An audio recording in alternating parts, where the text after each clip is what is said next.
Chapter 128.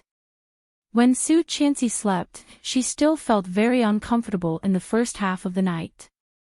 But in the latter half of the night, the throbbing pain in her lower abdomen seemed to be covered by a warm sensation. It was as if a heat pack had been placed on her lower abdomen, and the pain gradually lessened. Gradually, she fell into a comfortable sleep. When she woke up the next day, it was already past 8 a.m. Seeing this time, Su Qianxi immediately perked up and bounced up. That was it. Today was Abbess Miju's class, and attendance would be called. If she was found to have skipped class, then, the consequences would be serious. She hurriedly got up. Her lower abdomen was much better than last night, but it still hurt. She hurriedly changed her clothes. Before she finished washing up, Nanny Rong had made her brown sugar water and brought it to her. Don't worry. Mr. Li has already asked for leave for you. Su Qianxi was dazed. Where is he?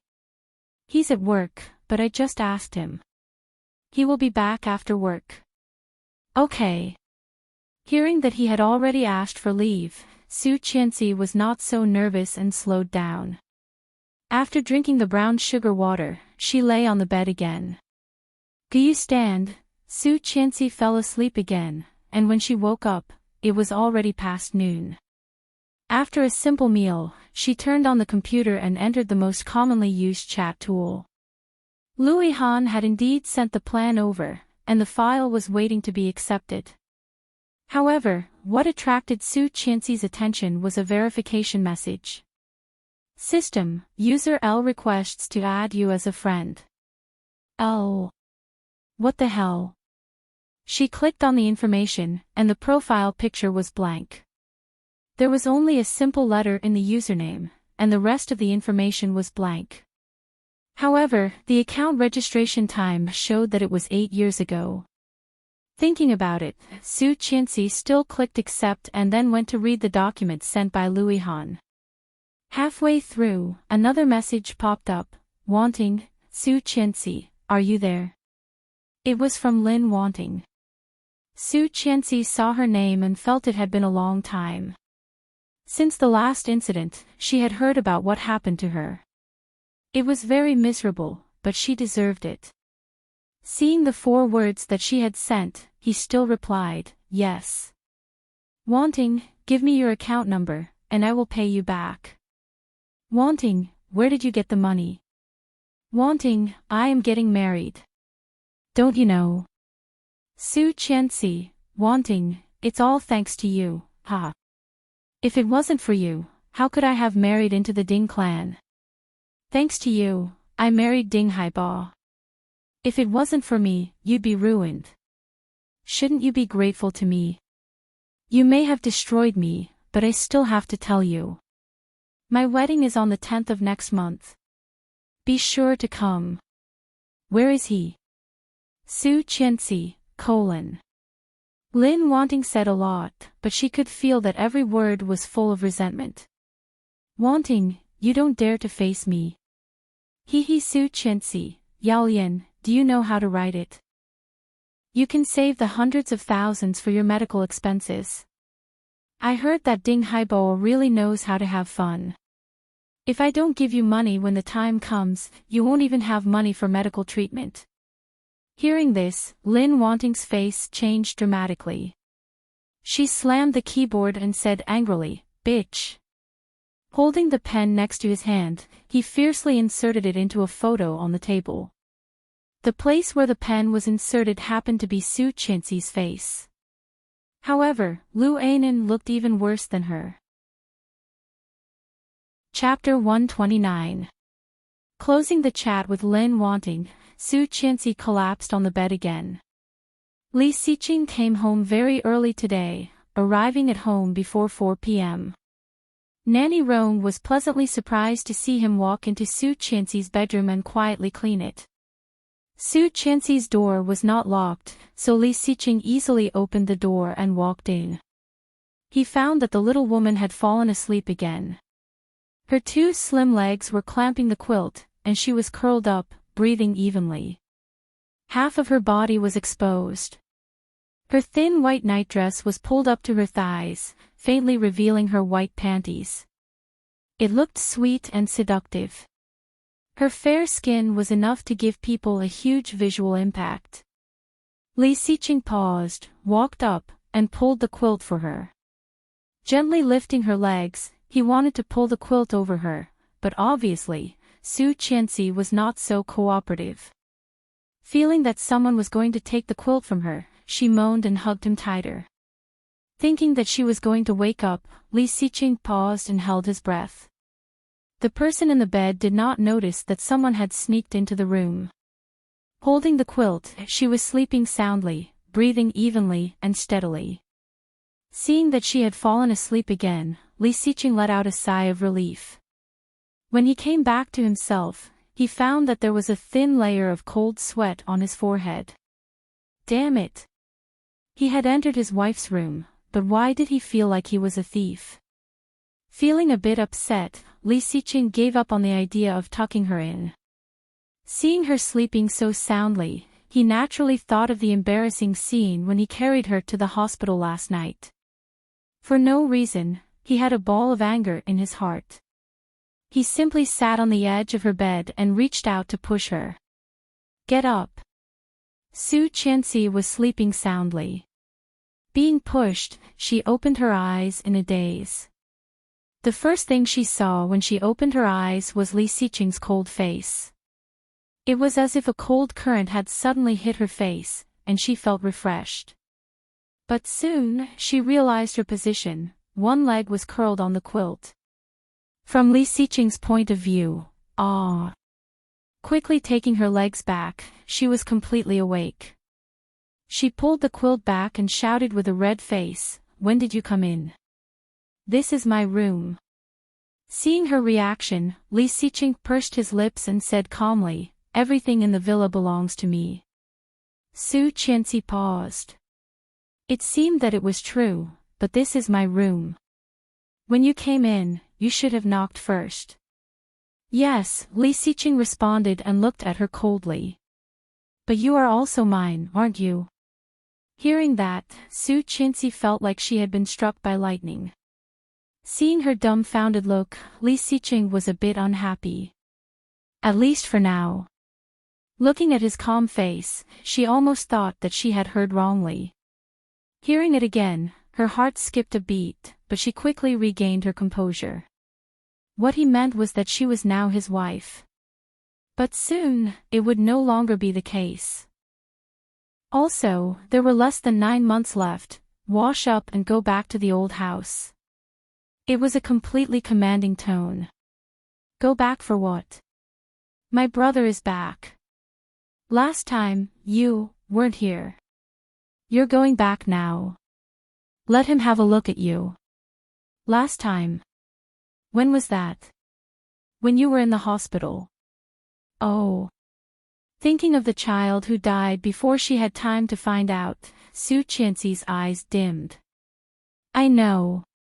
Li Xiqing gave her a deep look, feeling inexplicably bitter. In fact, as long as you want, we can have more. However, she and Luihan were so in love. Chapter 130. When she came out of the bathroom, it was already 20 minutes later. Because she was going back to the old house to meet the elders, and she was not feeling well, she chose a casual pantsuit, which looked conservative and youthful. Seeing Su Qianxi in this outfit, Nanny Rong was amazed and exclaimed, "A good-looking person can look good in anything." What do you think, sir? Li Xiqing was sitting on the sofa. Hearing Nanny Rong's voice, he turned his head. When he saw her outfit, he was dazed for a moment. However, he quickly looked away, placed the newspaper in his hand on the coffee table, and walked towards the door with a faint nod. Su Qianxi was not surprised by his attitude. She stuck her tongue out at Nanny Rong and said, "Nanny Rong, if there's nothing else, please go back. We may not be back so soon." "Yes, ma'am." Nanny Rong watched the couple go out with a smile and quickly went upstairs to tidy up Su Qianxi's room. As soon as she entered the room, she saw Su Qianxi's laptop on the side of the pillow. She couldn't help sighing and shaking her head. How can you put the laptop on the pillow? The radiation is too strong. Closing the laptop, she opened the drawer of the bedside table. When she was about to put it in, she saw a translucent file lying quietly in it. Curiously, he craned his neck and vaguely saw 4 words, divorce contract. When she got back to the Li family's house, it was almost 6 p.m., time for dinner. Qin Shuhua was sitting next to a tall, muscular man. They were looking at a photo album and laughing happily at each other. Mom, brother. Li Xiqing greeted them and looked back at Su Qianxi. This was the first time in her life that she had seen her brother-in-law, and she felt a bit nervous. Because he looked similar to Li Xiqing, but his temperament was much softer. In her previous life, she had only met him twice and had dinner with him twice. She was in awe and adoration of this young military uncle. If Li Xiqing was an iceberg, then Li Beixing must be a pine tree on the mountain, giving people a sense of security. Mom, uncle. Is this your wife?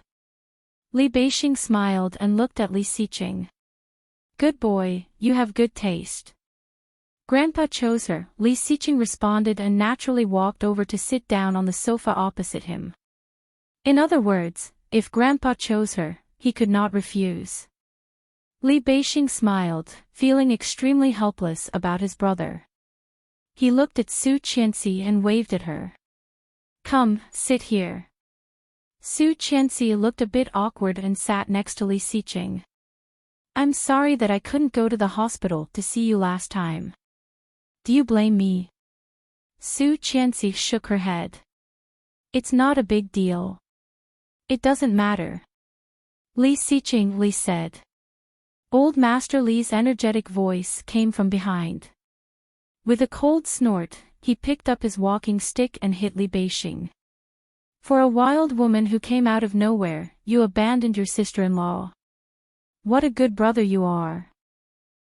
Li Beixing grimaced in pain and said with some pain, Grandpa, your sister-in-law is still here.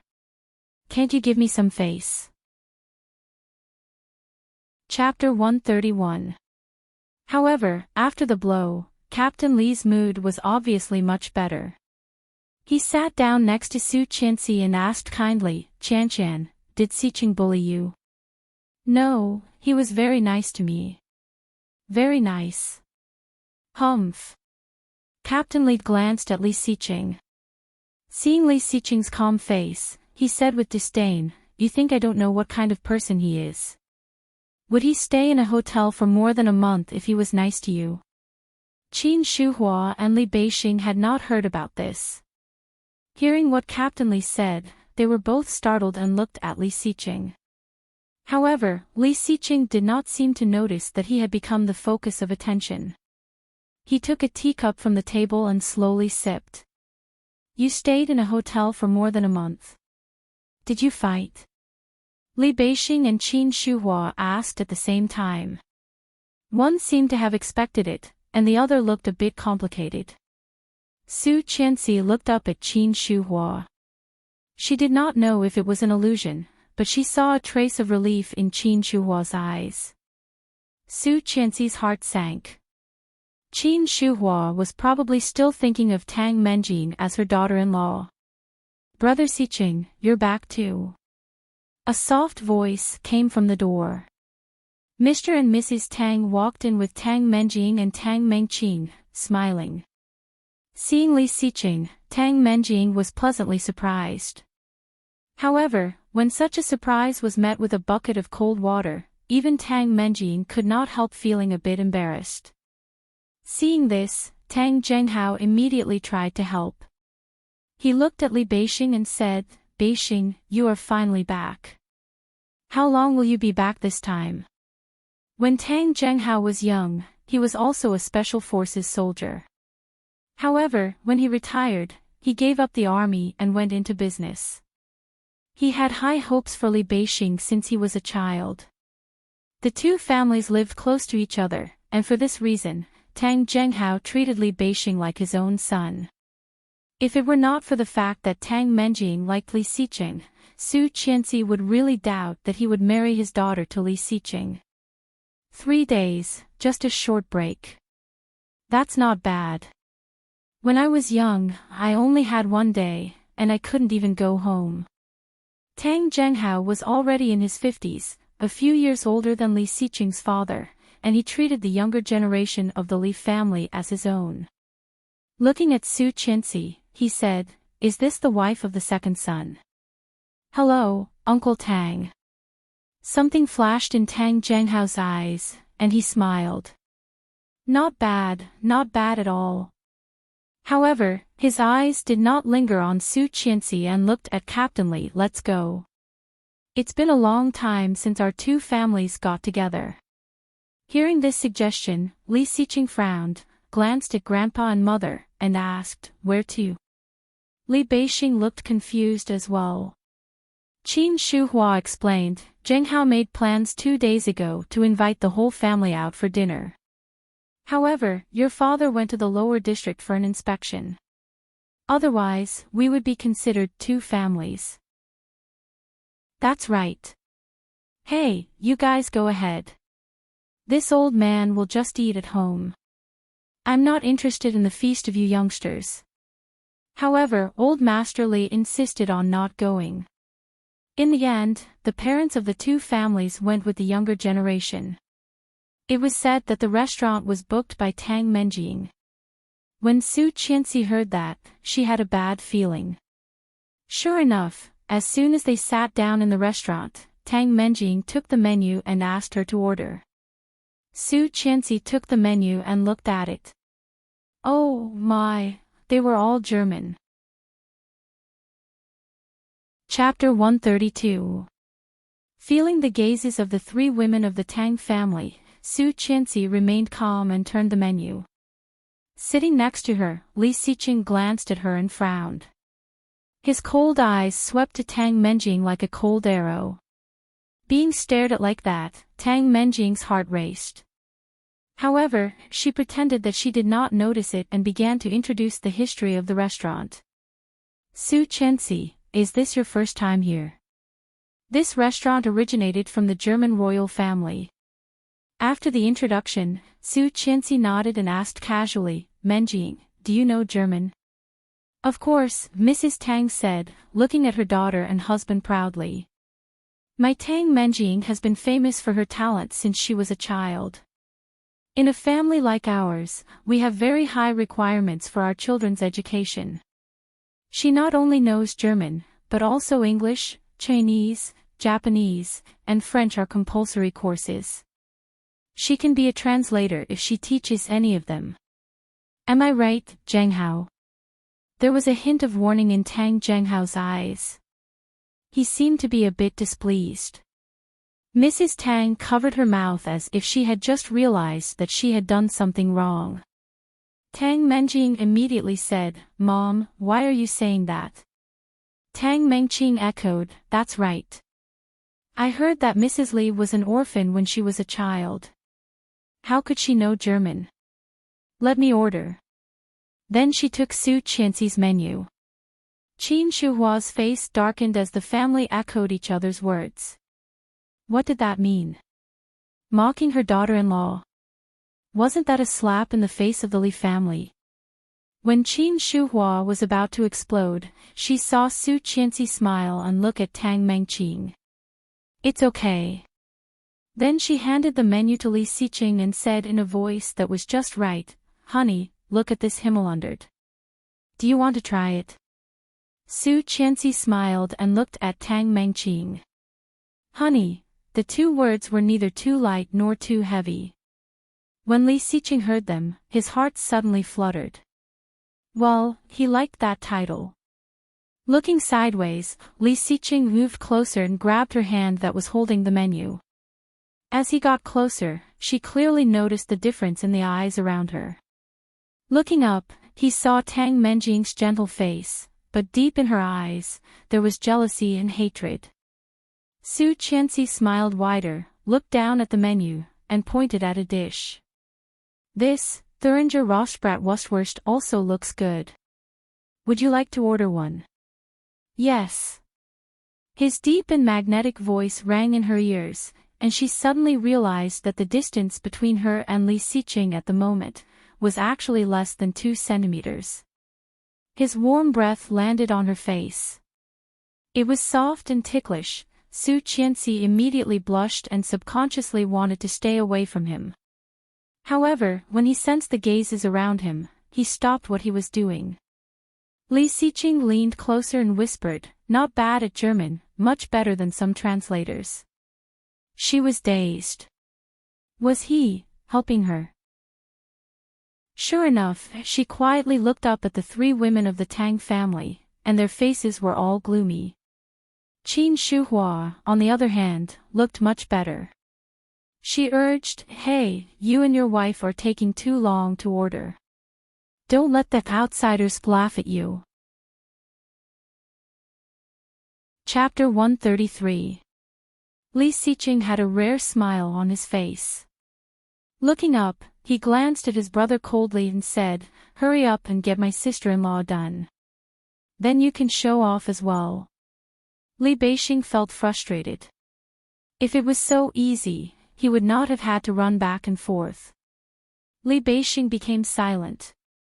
Turning to look at the Tang family, Tang Zhenghao did not look too good, quietly drinking water. However, based on his years of understanding of Li Xiqing, the Tang family would have a big fight when they got back. "Okay, that's it."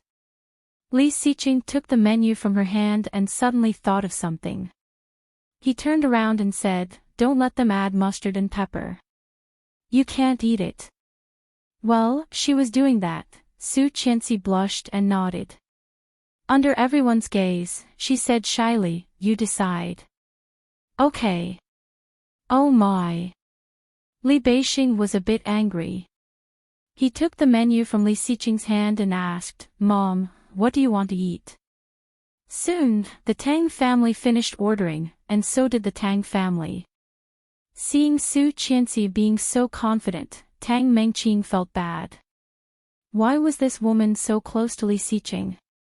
If it were not for her, her sister would be the one marrying Li Xiqing. Unwilling to give up, she glanced at her sister. Seeing that her expression was normal, she threw a warning look at her. Seeing that look, Tang Mengqing calmed down. She knew that her sister would have a solution. However, when the dishes were served, the humiliating plan that Tang Menjing and Tang Mengqing had come up with was completely useless. Because they thought that Su Qianxi must not have seen the world. She definitely did not know how to eat German food. However, Su Qianxi's table manners were impeccable.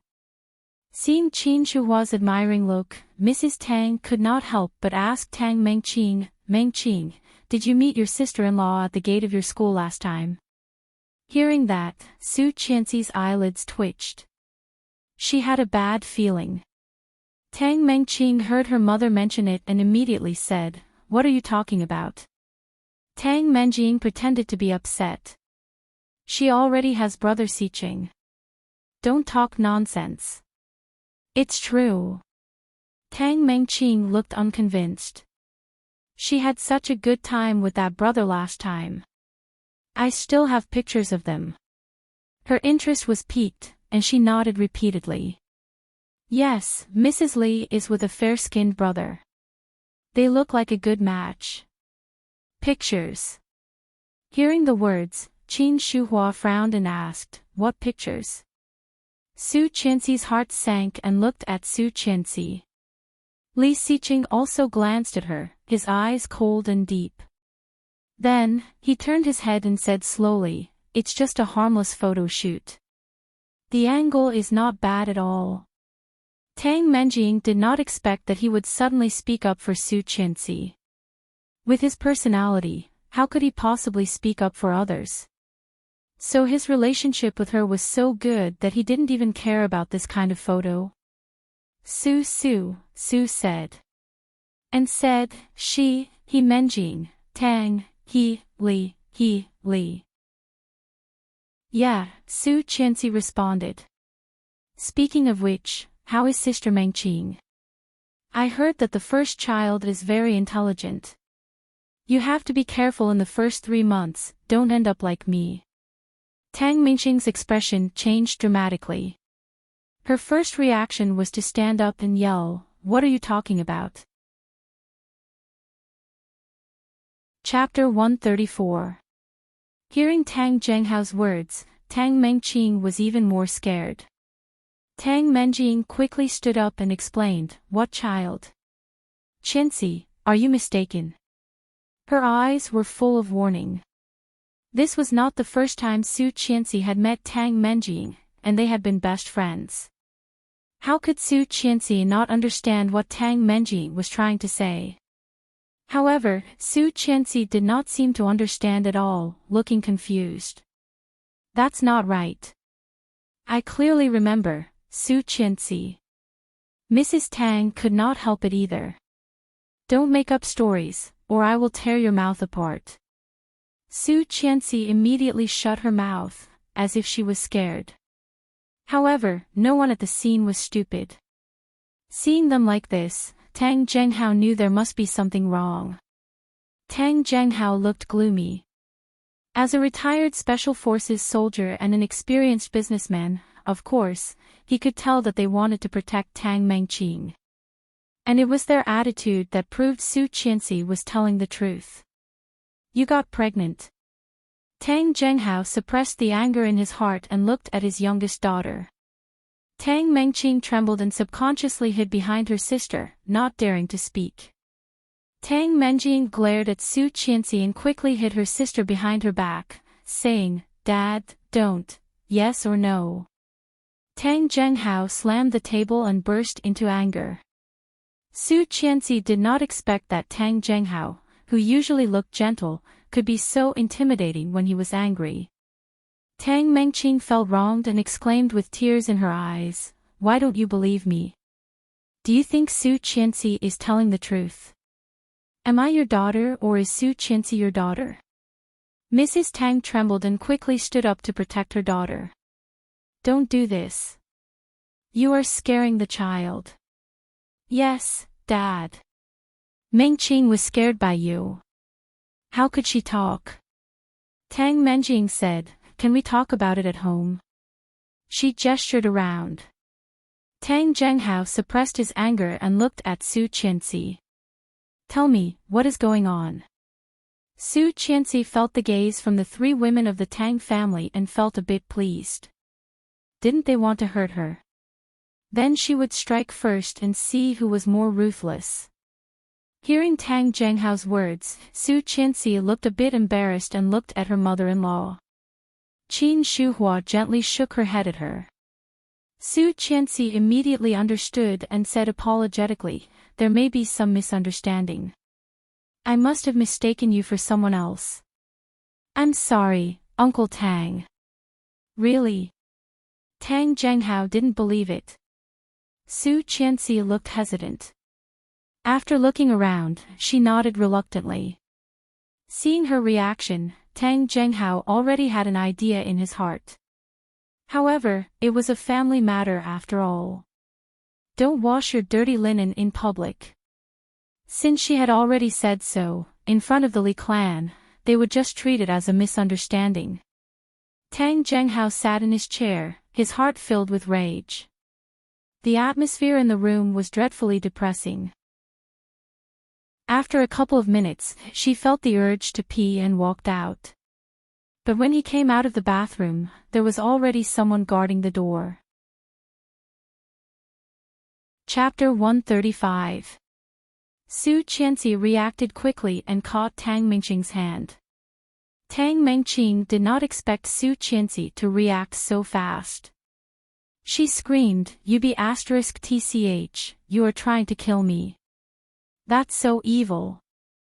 Su Qianxi's face darkened.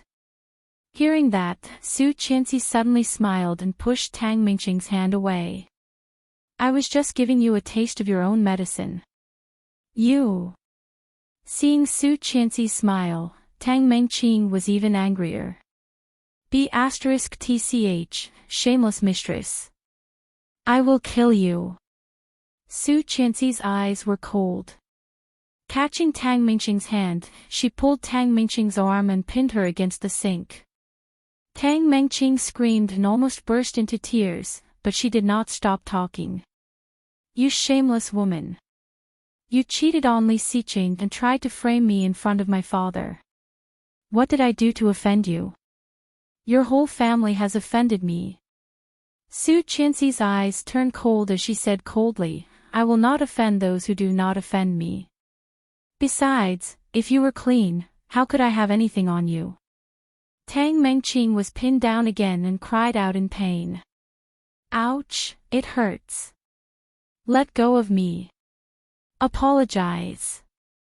Let go of me. It hurts so much.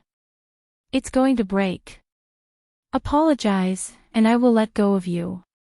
I am sorry, what did I do wrong?" Tang Mingqing was pinned against the sink, facing the mirror. Seeing how miserable she was, Tang Mingqing felt even more wronged. She burst into tears and roared, "Don't go too far. It seems that you want your hand to be broken." Su Qianxi pinned her again. Feeling the excruciating pain, Tang Mingqing almost thought that her hand was going to break. She screamed, "I am sorry, I am sorry. I should not have yelled at you. You asked for it." Su Qianxi pulled her up and let go. Tang Mingqing stretched her wrist. Seeing Su Qianxi going to wash her hands, Tang Mingqing rushed over and pushed Su Qianxi. Su Qianxi was pushed and hit her head on the wall, making a thud. Tang Mingqing was in a good mood and walked out. Feeling dizzy, Su Qianxi felt a throbbing pain on her forehead. Seeing Tang Mingqing was about to walk out, she quickly grabbed her. But his hand was a step too slow, and his fingers could only grab her thigh. Tang Mingqing was wearing a short chiffon skirt, thin and fluffy. Su Qianxi reached under her panties casually. Su Qianxi clearly felt her fingers digging into her flesh. His fingers were clawed down, and his fingernails were already covered in beads of blood. Tang Mingqing felt a burning sensation and did not realize the pain until 2 seconds later. Lifting up her skirt, she saw 5 glistening bloodstains. "Ah! Su Qianxi, you bitch!" Su Qianxi did not expect her grab to be so powerful. Seeing her coming at her again, she dodged to the side. However, her head was even more dizzy and she almost fell to the ground. She had to yell, "Help! Murder!" Tang Mingqing was even angrier. "Stop pretending." Su Qianxi's body flashed, and she quickly ran out of the women's room. Tang Mingqing caught up with her, looking like she would not stop until she killed Su Qianxi. The more Su Qianxi ran, the more dizzy she became. At a corner, she bumped into someone. Shocked, Su Qianxi looked up and saw that she had fallen into a deep pool. Seeing the obvious bump on Su Qianxi's forehead, Li Xiqing immediately became gloomy and looked at Tang Mingqing, who had been chasing after him. His cold eyes made Tang Mingqing stop in her tracks, not daring to take another step.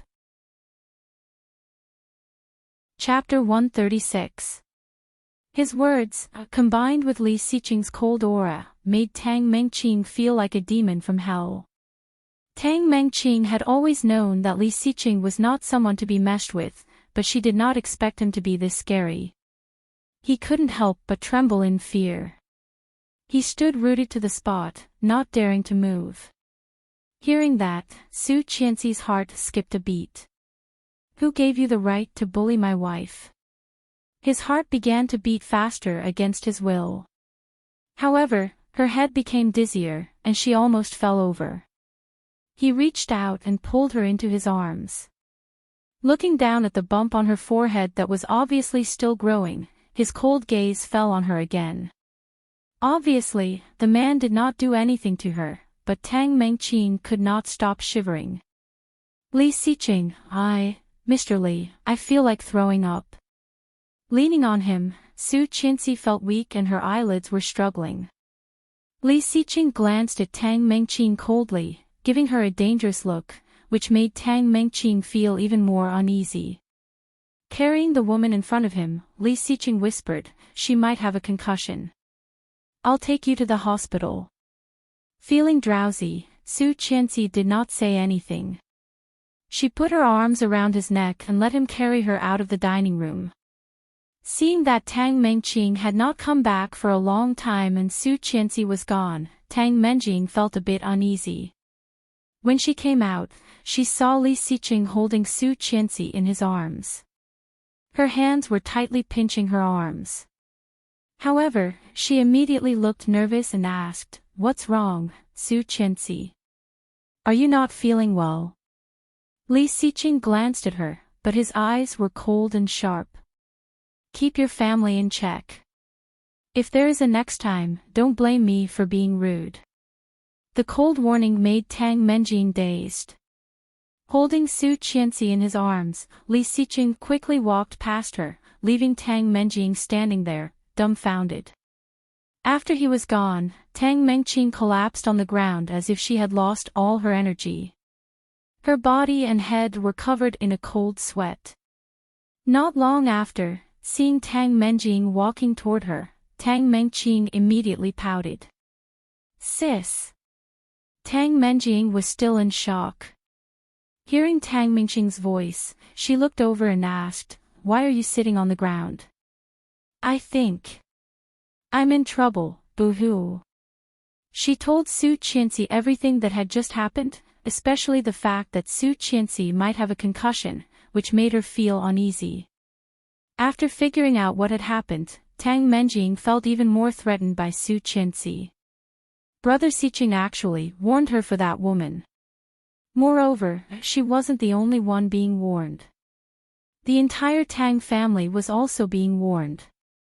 According to Li Xiqing's personality in the past, he would not say something so irrational. Could it be that in just 3 short months, he had already fallen for her? But why? She had been by his side for more than 10 years. Why didn't he have any feelings for her? Impossible, that's impossible. No, I have to get them divorced as soon as possible. The plan to destroy Su Qianxi had to be brought forward. Chapter 137. After Su Qianxi was sent to the hospital, she was diagnosed with a slight concussion. Fortunately, it was not serious. She could go home after a short rest. For the next 2 or 3 days, Li Xiqing asked for leave for Su Qianxi and did not go to school. However, this matter soon reached the ears of the Li family in Tang Zhenghao. On the 3rd day of her rest at home, a phone call summoned her back to the old mansion. Not long after she arrived, Tang Zhenghao took his daughter to the Li family's house. "Apologize to your sister-in-law," Tang Zhenghao said sternly. Tang Mengqing looked aggrieved. Her eyes had become like a goldfish's. Under everyone's gaze, her face was shockingly red. She retorted, "It's not my fault." She did not watch where she was going and fell. Su Qianxi immediately knew what they were up to. Sneering inwardly, Su Qianxi looked at Tang Mengqing as if she was an idiot and said, "If I could get a concussion while going to the bathroom, then my weight must be scary." "Su Qianxi, don't accuse me." Tang Mengqing gritted her teeth. "Tang Mengqing." Tang Zhenghao was disappointed. "You still won't admit it. Do you think I don't know your personality? It's fine that you embarrassed yourself at home, but your sister-in-law is not in good health, and you still treat her like this. I have raised you for nothing." Mrs. Tang immediately pulled Tang Mengqing to the back and looked at her husband. "Do you know how badly your daughter has been bullied by her? You have no idea how badly she has hurt her daughter. Why do you care about an outsider? Then tell me, how did she bully your daughter?" "All I know is that she pushed Tang Mengqing and got a concussion." "What about your daughter?" "She has done nothing but ruin the family's reputation." Tang Zhenghao, have lost all my face because of you. Tang Zhenghao's voice was very loud. Obviously, he already knew that Tang Mengqing had an abortion. Startled by the roar, Su Qianxi took a step back. However, when she stepped back, she bumped into a meat wall. She looked back and saw it was Li Xiqing. Li Xiqing naturally stood next to her, watching the farce in front of him coldly. Captain Li heard the noise and came out. Leaning on his cane, he asked coldly, "What happened?" Uncle Li, Tang Zhenghao immediately calmed down and told him the purpose of the meeting. Tang Mengqing looked reluctant. "She bullied me first. You have no idea how badly she scratched me. It still hurts." "Where did she scratch you? Why don't you show me?" Qin Shuhua's voice came from inside. "Speak with evidence. If you have solid evidence, this matter will end here. If not, you must apologize to Su Qianxi today." Qin's attitude was very tough, and Su Qianxi almost applauded Li Xiqing's words. Su Qianxi's eyes became darker. According to Qianxi, Mingqing's Qianxi's, Su's. He believed Tang Mengqing when she said that he was kidnapped by Su Qianxi. Su, but why did not she, Su and Li, Su, Qianxi's Su, Li's, Qianxi, and said Xiqing, Li, Su, he, S. Li, Su, and Qin, Li Xiqing. Of all places, Su Qianxi chose that spot. "Why don't you lift it up and see?" Su Qianxi crossed her arms and looked fearless. Tang Mengqing was dazed and hesitated. "How can I look at that spot?" There were so many men there, and even Tang Zhenghao could not look at his daughter's private part.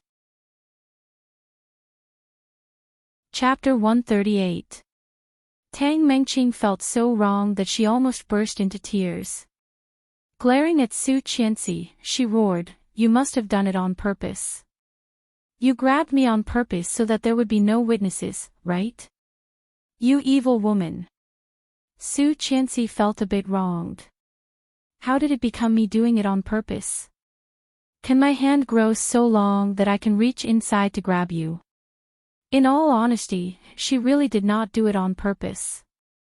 However, it was a good grab. Qin Shuhua agreed with Su Qianxi's words. Although Qin Shuhua was not very satisfied with this daughter-in-law of hers, she was still a member of the Li family. Although the Tang family and the Li family were old friends, it was also a fact that the Tang family had bullied the Li family. Hearing Tang Mingqing's words, Qin Shuhua snorted, "Who is right and who is wrong is still debatable. But is this how the daughters of the Tang family are raised?" Tang Zhenghao felt his face was burning. He felt that the reputation of the Tang family, which had been built for generations, had been ruined by his youngest daughter. Tang Zhenghao's temper flared up. He pressed Tang Mengqing down and roared, "Apologize." Tang Mengqing looked stubborn. With tears in her eyes, she yelled, "I did not do anything wrong. She deserved it.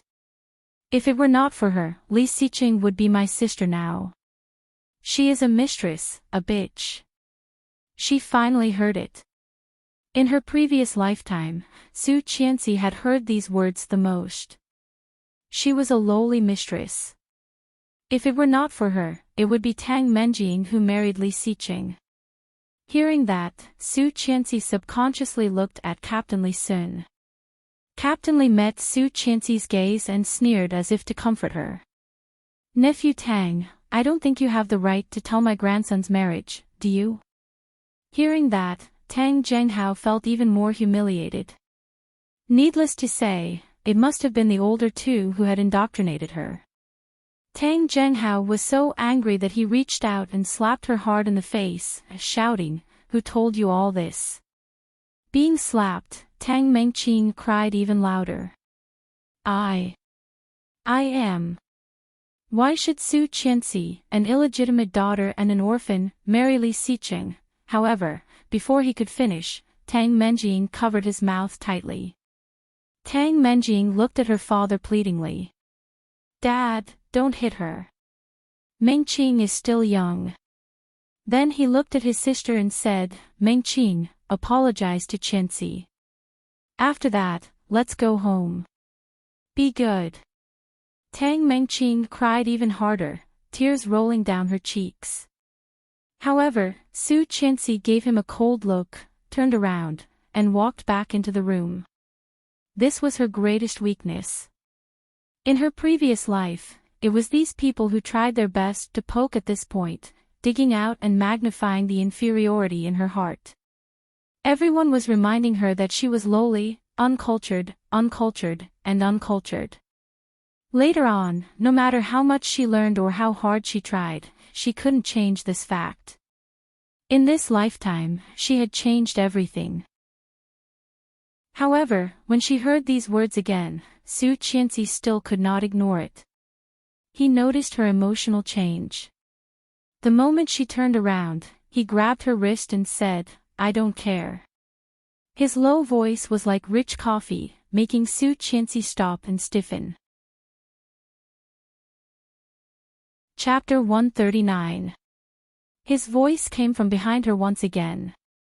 It was as low as a feather, but it shook her entire world. She felt tears welling up in her eyes. Lowering her head, her tears fell on the back of her hand. What he said echoed in her mind. He did not care. He did not care. Did he really not care? In her previous lifetime, he cared so much. Su Qianxi's shoulders trembled. Anyone could tell what she was feeling. Standing behind her, Li Xiqing's cold eyes softened a bit. Pulling her around, he saw her hopelessly aggrieved little face at first glance. His eyes darkened, he pressed Su Qianxi's head against his chest and looked at Tang Mengqing, who already knew that she was in trouble again. "I do not want to see you in my house anymore." His voice was cold and deep, and it faintly carried a hint of warning that could not be disobeyed. Tang Mengqing's face paled. Facing his threatening gaze, she shivered and looked at her sister for help. Tang Menjing looked terrible. She did not expect that things would turn out like this. In this way, she was even further away from the Li family. "Go back," old Master Li also ordered them to leave. "Our family is so uneducated and uncultured that we can't welcome distinguished guests like you." Of all the people Tang Zhenghao respected the most, old Master Li Sun was number one. Hearing that, even Tang Zhenghao was a bit anxious and said, "Uncle Li, go." Captain Li did not want to look at him and waved his hand. Soon, the Tang family left. Captain Li waved his hand and said, "Xiqing, take your wife back. I should not have asked her to apologize. She is so ungrateful." Qin Shuhua looked regretful and said to Su Qianxi, "Don't mind what that girl said. You are so much better than Tang Mengqing." Su Qianxi nodded, but there was another knot in her heart. She was so much better than Tang Mengqing. Then what about Tang Menjing? Qin Shuhua was still holding back when she said that. In fact, she still hoped that Tang Menjing would be her daughter-in-law. Slightly disappointed, she wiped her face and whispered, "Thank you, Mom." Li Xiqing saw her insincerity and pulled her. "Let's go. I'll take you to dinner." He asked her to choose a restaurant. She told him the name of a restaurant and asked him to drive her there. When he arrived, he realized it was a hotpot restaurant. "I used to come here when I was in a bad mood." Of course, this was referring to his previous life. However, Li Xiqing did not know that. Thinking that she was talking about the time before she married him, he nodded. Xing Shiming often brought her to this hotpot restaurant. He once said that life was like a hotpot.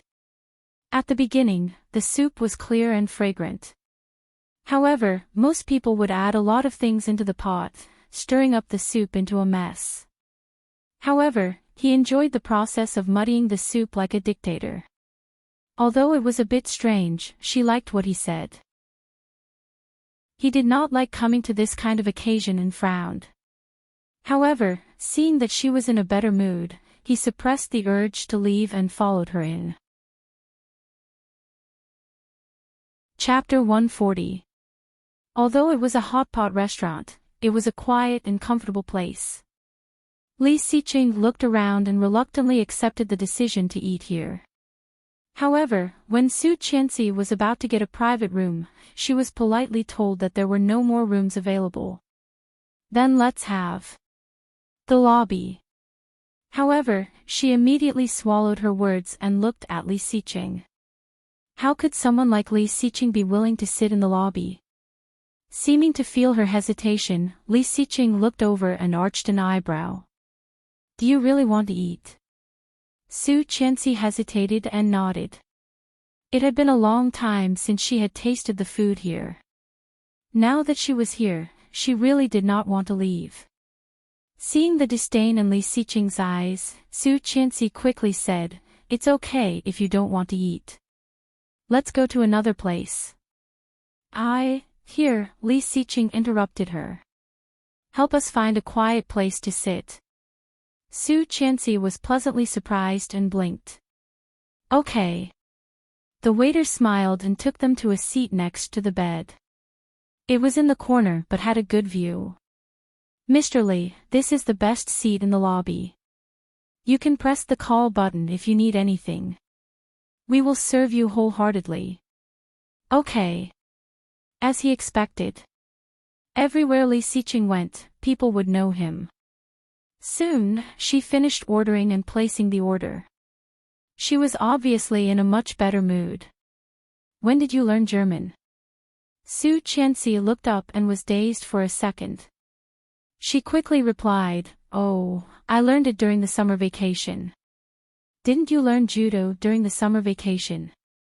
Something had happened. Su Qianxi looked uncomfortable and said that it was during the summer vacation last semester. Li Siqing arched an eyebrow. It takes a long time to learn a language.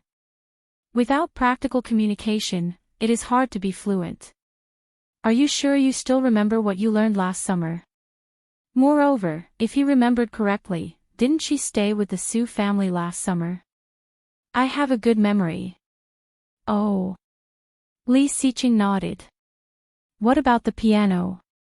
As far as he knew, no one in the Su family knew how to play the piano, let alone owned one. In addition, judging from her piano skills, she had at least reached the 9th level. This level was not something that could be achieved in 1 or 2 summers. Su Qianxi's heart raced. She took a sip of lemonade and looked away. I am talented and self-taught. Li Siqing pursed his lips and narrowed his eyes, thinking. Under such intense gaze, she couldn't stand it anymore. Putting down the glass, she said, I'm going to the bathroom. As he spoke, he stood up and walked out. She walked to the bathroom with ease, feeling perturbed. Oh no, how was she going to explain? Could it be that he had died once, and now he was back? He would treat her like a lunatic. However, she had never thought of an explanation for this kind of problem. It was really a little strange that she suddenly understood it. After going to the bathroom, he pondered for a long time before slowly walking out. This restaurant was very quiet, and there were very few people coming and going. On the way back to his seat, a petite and cute girl walked towards him.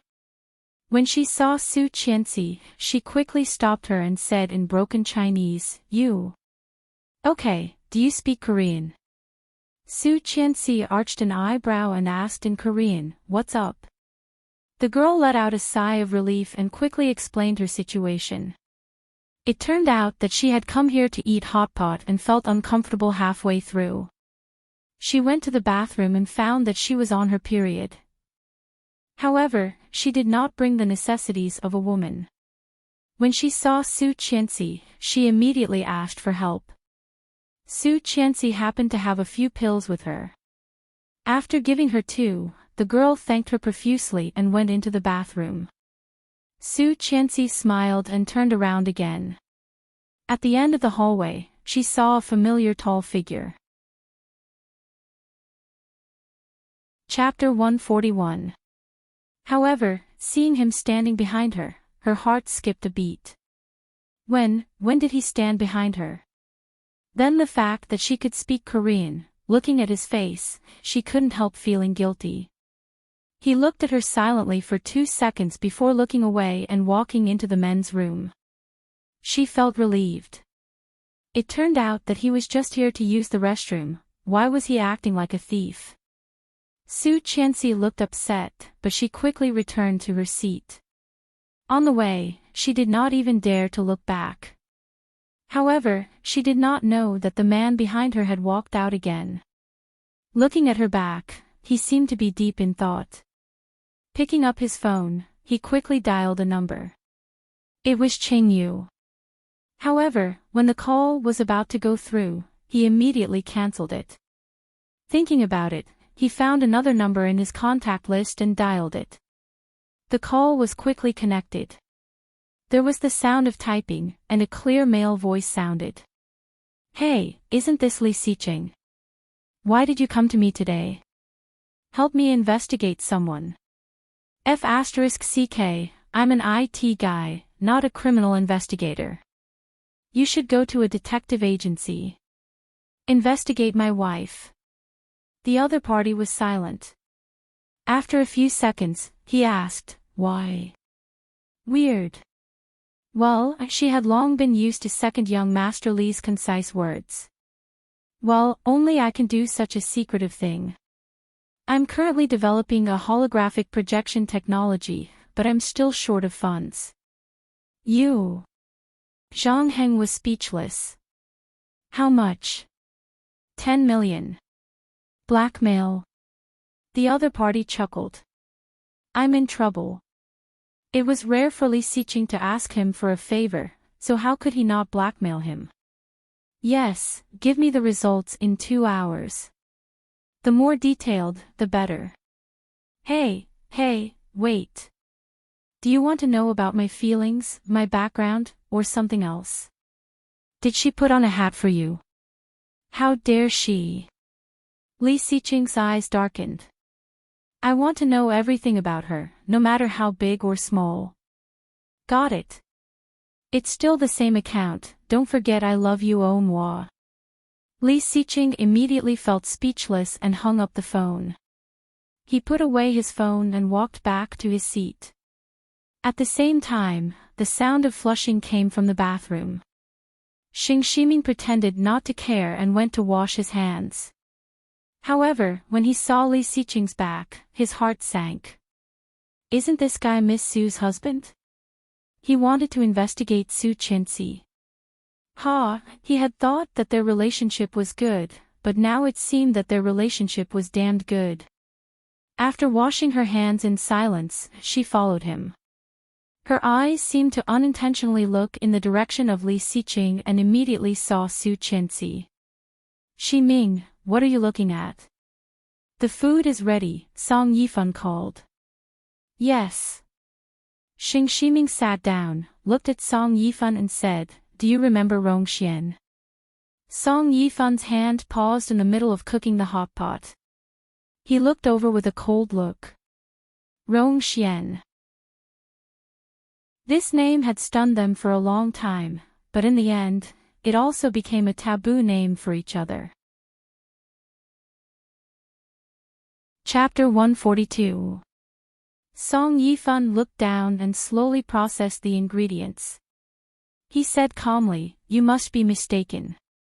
Xian died a long time ago. No matter how similar they look, it can't be her. Xing Shiming also became silent. After a while, he continued, they really look alike. At first glance, I thought I saw Xian. If she had a child back then, she would probably. Song Yifan's hand slightly trembled. His eyes, which were usually calm and gentle, had a trace of emotion. Where is she? Xing Shiming pointed to a corner by the window. From their point of view, it was completely blocked by the high sofa. Song Yifan put down his chopsticks, stood up, and looked over. However, before he saw it, there was another person in front of him. It was the owner of the hotpot restaurant. He smiled politely and said, "Mr. Song, what do you think?" Song Yifan frowned, looked over again, and saw a soft and beautiful face. "Okay, but I want to add one more condition." Seeing Li Xiqing coming back, Su Qianxi felt a bit nervous. Silently cooking the ingredients, she pretended that she did not know he was back. Li Xiqing did not speak either. The atmosphere was a bit awkward. The sound of microphones came from all directions, a bit sharp and harsh. "Good afternoon, everyone. It's a pleasure to see you here." Many people only listened for a while before they lowered their heads and continued eating. "Today, Mr. Song Yifan has also come to our restaurant. Do you want to hear him play?" Song Yifan. Hearing the name, many people looked up and immediately responded, "Yes." "Is it really Song Yifan?" "No way. Is it just a gimmick of the hotpot restaurant?" Su Qianxi looked over and could see a piano in the center of the hall. In front of the piano, there was a person standing. It was him who had just said the words. "Let Mr. Song see how enthusiastic you are. Let's cheer together. Song Yifan, Song Yifan, Song Yifan." All the people in the restaurant began to shout. Everyone was looking around, trying to find Song Yifan. Su Qianxi was no exception. After a while, she saw a man in his 30s or 40s standing up in a corner. He was tall, thin but healthy. He walked leisurely to the piano, dressed in casual clothes. He looked soft and casual, but his elegant aristocratic aura was still strong. When Su Qianxi saw his face, she immediately held her breath, and her heart raced with excitement. This person, Song Yifan. Song Yifan, one of the best pianists in the world and the only Chinese in the International Piano Association. How could she meet Song Yifan in such a place? Heavens, she wasn't dreaming, was she? The idol he worshipped the most in both his previous and current life, as well as the only person he worshipped, was actually here. It was too amazing. Widening his eyes in disbelief, he wanted to take a closer look, but his eyes inadvertently caught sight of a familiar figure standing up as well. Uncle Sheng. Uncle Sheng was having hotpot with Song Yifan. Yes, Uncle Sheng and Song Yifan seemed to be good friends. Chapter 143. It was said that when they were young, they even had a falling out over a woman. Later, Song Yifan went to France and became an international pianist, while Li Xiqing became one of the top lawyers in Kingstown. Kingstown was the memory of the three of them. In her previous life, she had never met Song Yifan, nor had she heard anything about Song Yifan from Uncle Sheng's mouth other than the past. How come, could it be that this was also the trajectory that he had changed? No, that was not right. He had nothing to do with her, right? While Su Qianxi was dazed, Song Yifan had walked onto the stage and stood next to the host. Putting one hand on the left side of his heart, he bowed and said, "Hello, everyone. I am Song Yifan." Ah! It really is Song Yifan. I can't believe I'm eating at the same hotpot restaurant with Song Yifan. So happy. This restaurant is so rich. They can even invite Song Yifan. Are you stupid? Obviously, Mr. Song is just here for dinner. Who would be dressed like this? But, he is so handsome. Hearing the screams of the girls around her, Su Qianxi's heart was pounding, and her eyes were shining. "Wipe your saliva," Li Xiqing said coldly, which dazed Su Qianxi. She subconsciously touched her chin. But, dry, blushing, Su Qianxi gave him a stare and accidentally saw the teasing look in his eyes. Is he really that good-looking? He was just an old man, not even 1/10 as good-looking as him. Did he have to look like that? Blushing, Su Qianxi took a sip of water. Of course, he is good-looking. He frowned slightly. He seemed to have married an infatuated woman. Could it be that a man who was slightly better-looking would be able to abduct her and take her away? It is our honor to welcome Mr. Song to our restaurant. All meals are 20% off today. In addition, we would like to invite a lucky customer to play a song with our international pianist. I wonder who will have the honor. Me, my piano skills have already passed level 10. Pick me. Ah, me, it must be me. Although I have not passed level 10, I have heard all of Mr. Song's songs. I can play. Pick me. Su Qianxi blinked and felt a bit regretful. She didn't expect that there would be so many experts here. Sitting in such a corner, she was afraid that there was no hope for her. Looking back with regret, she picked up a piece of meat, dipped it in the sauce, and put it in her mouth. Don't worry, everyone has a chance. Let's pick a lucky customer. If the person we pick doesn't know how to play the piano, then the opportunity will be transferred. As he spoke, a spotlight at the top began to spin rapidly. Song Yifan's fans all held their breath, and some even trembled with excitement. She swallowed the food in her mouth and took a sip of the lemonade. However, a strong light shone over, causing her eyes to sting slightly, and she squinted her eyes. Okay, miss. The spotlight fell on Su Qianxi, and she instantly became the focus of everyone. Ah, why?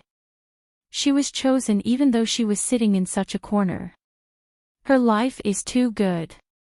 F***ck, if I had known earlier, would have sat there. Boo-hoo, I was born at the wrong time.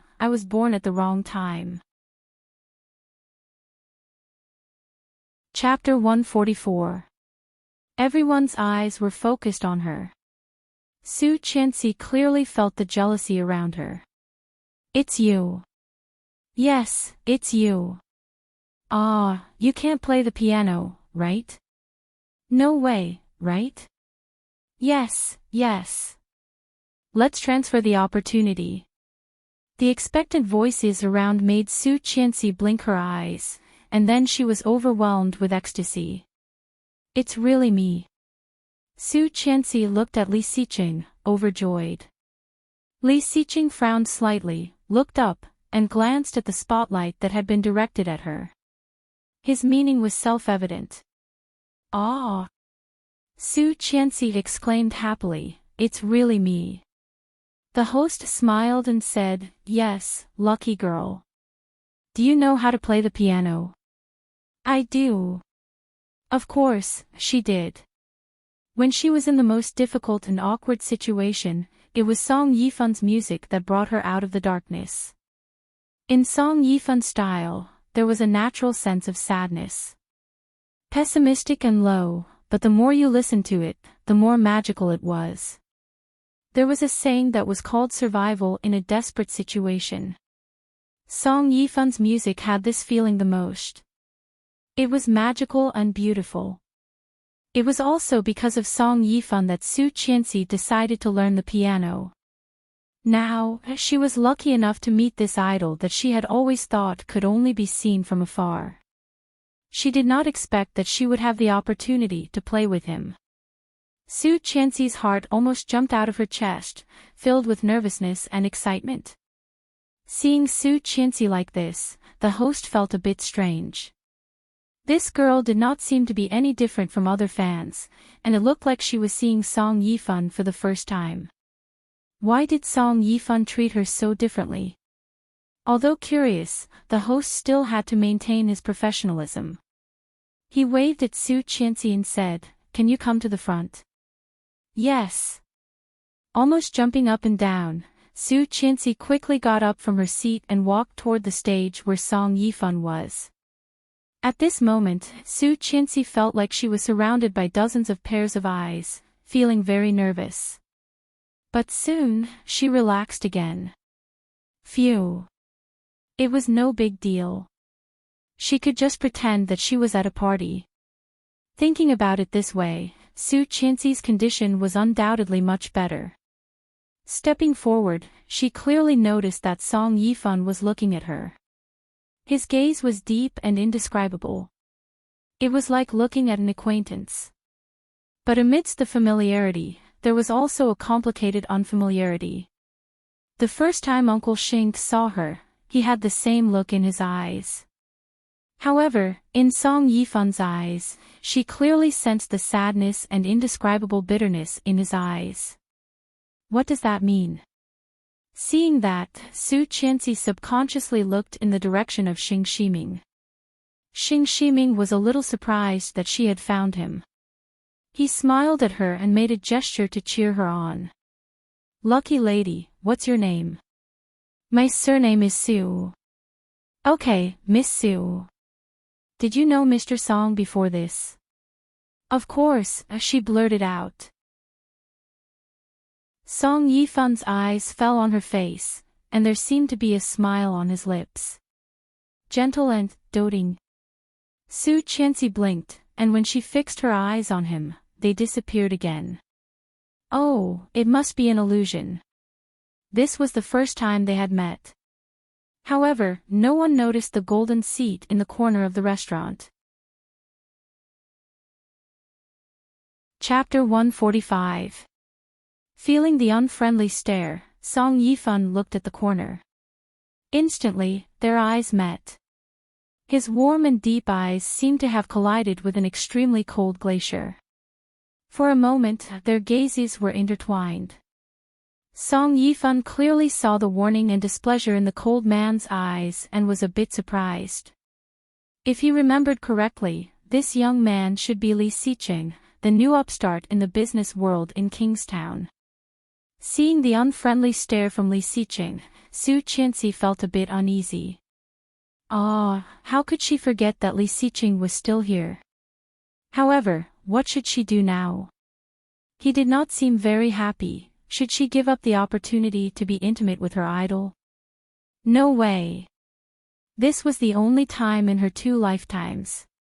Besides, she had never been very lucky. If she missed this chance, would she ever have another chance? No, not again. Gritting her teeth, facing Li Xiqing's cold stare, she turned around and turned her back to him. Seeing this, Li Xiqing's eyes became darker and darker. This woman was getting bolder and bolder. Seeing this, Song Yifan knew that they must know each other, so he nodded at Li Xiqing with a friendly smile.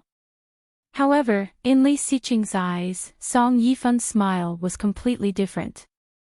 Was this old man provoking him? Turning his eyes, he looked at Xing Shiming, who was standing not far away from Song Yifan. It seemed that these 2 old men wanted to work together to steal his wife. Coincidence? Lucky client. Su Qianxi had been picked out from such a corner. It would be an accident. However, Li Xiqing really could not figure out what attracted them to Su Qianxi. "Miss Su, do you know how to play Qi Xian?" Song Yifan's voice was deep and husky, unique to a mature man. Hearing it, Su Qianxi felt like she was going to melt. She nodded again and again. Su Qianxi wanted to say something, but found herself too nervous and excited to say a word. Song Yifan's eyes softened when he looked at her. She was really very similar to her. No wonder Xing Shiming would have such a reaction. Then, shall we begin? The audience was full of jealousy, wishing they could replace Su Qianxi and become the one to play with their idol. She nodded, and after he sat down, she sat next to him. Qi Xian was the song that made Song Yifan famous. This piece amazed the entire piano association. It was also this song that made Song Yifan famous and honored.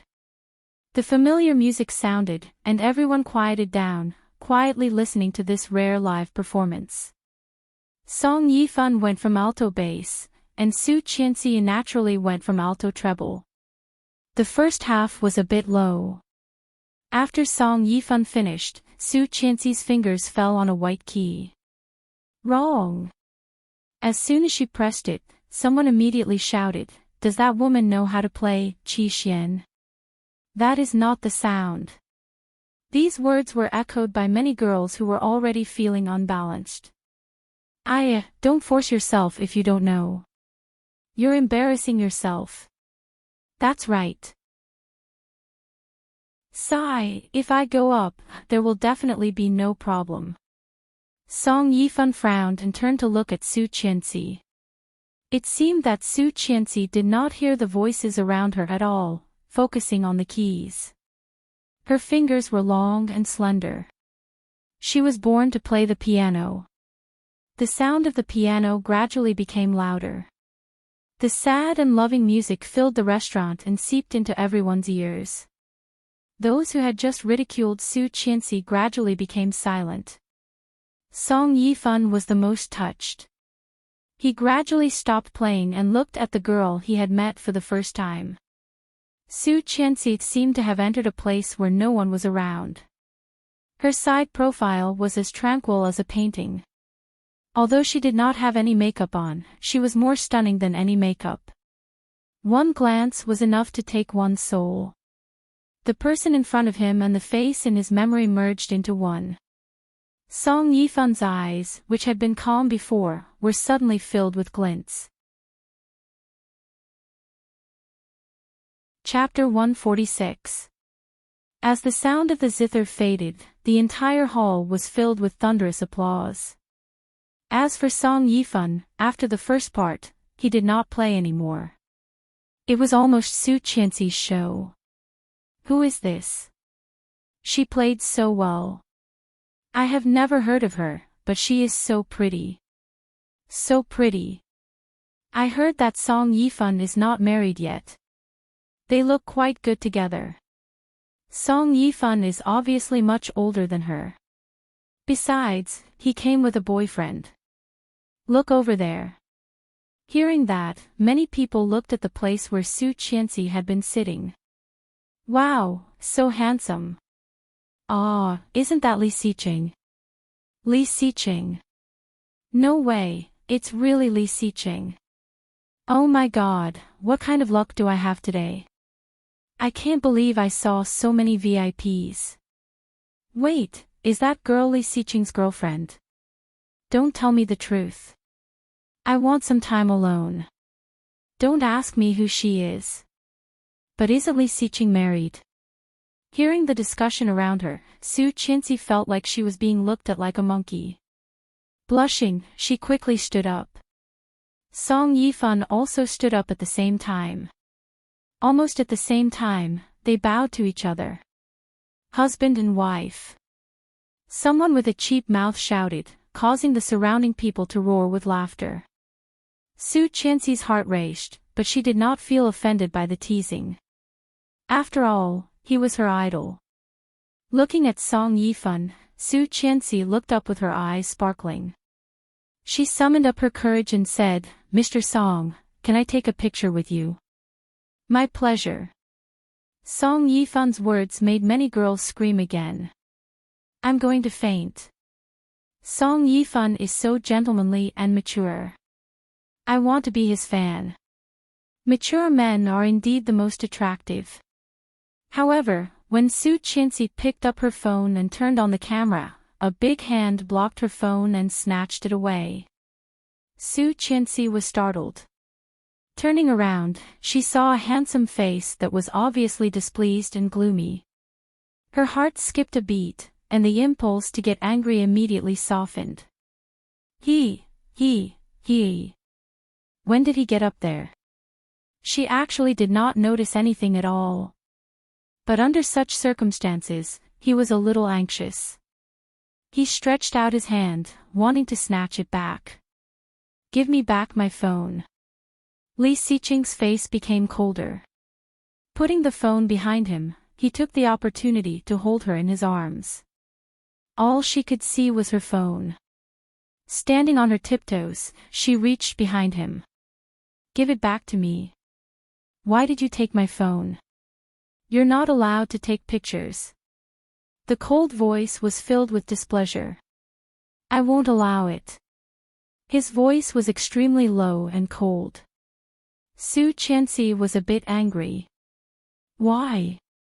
That's my phone, and I'm not taking pictures with you. Why can't you let me? It was precisely because it wasn't with him that he wouldn't allow it. Even Li Xiqing was shocked by the idea. However, when Su Qianxi stood with Song Yifan, he felt uncomfortable. Ignoring her protest, the arm around her waist tightened and said firmly, "Go home." It was also because of this that Su Qianxi realized how intimate they were at this moment. Under everyone's gaze, her whole body was almost pressed against him. As she moved, she could clearly feel the warmth of his body. Looking around, she found that almost everyone was looking at her. Blushing, Su Qianxi quickly lowered her head. Chapter 147.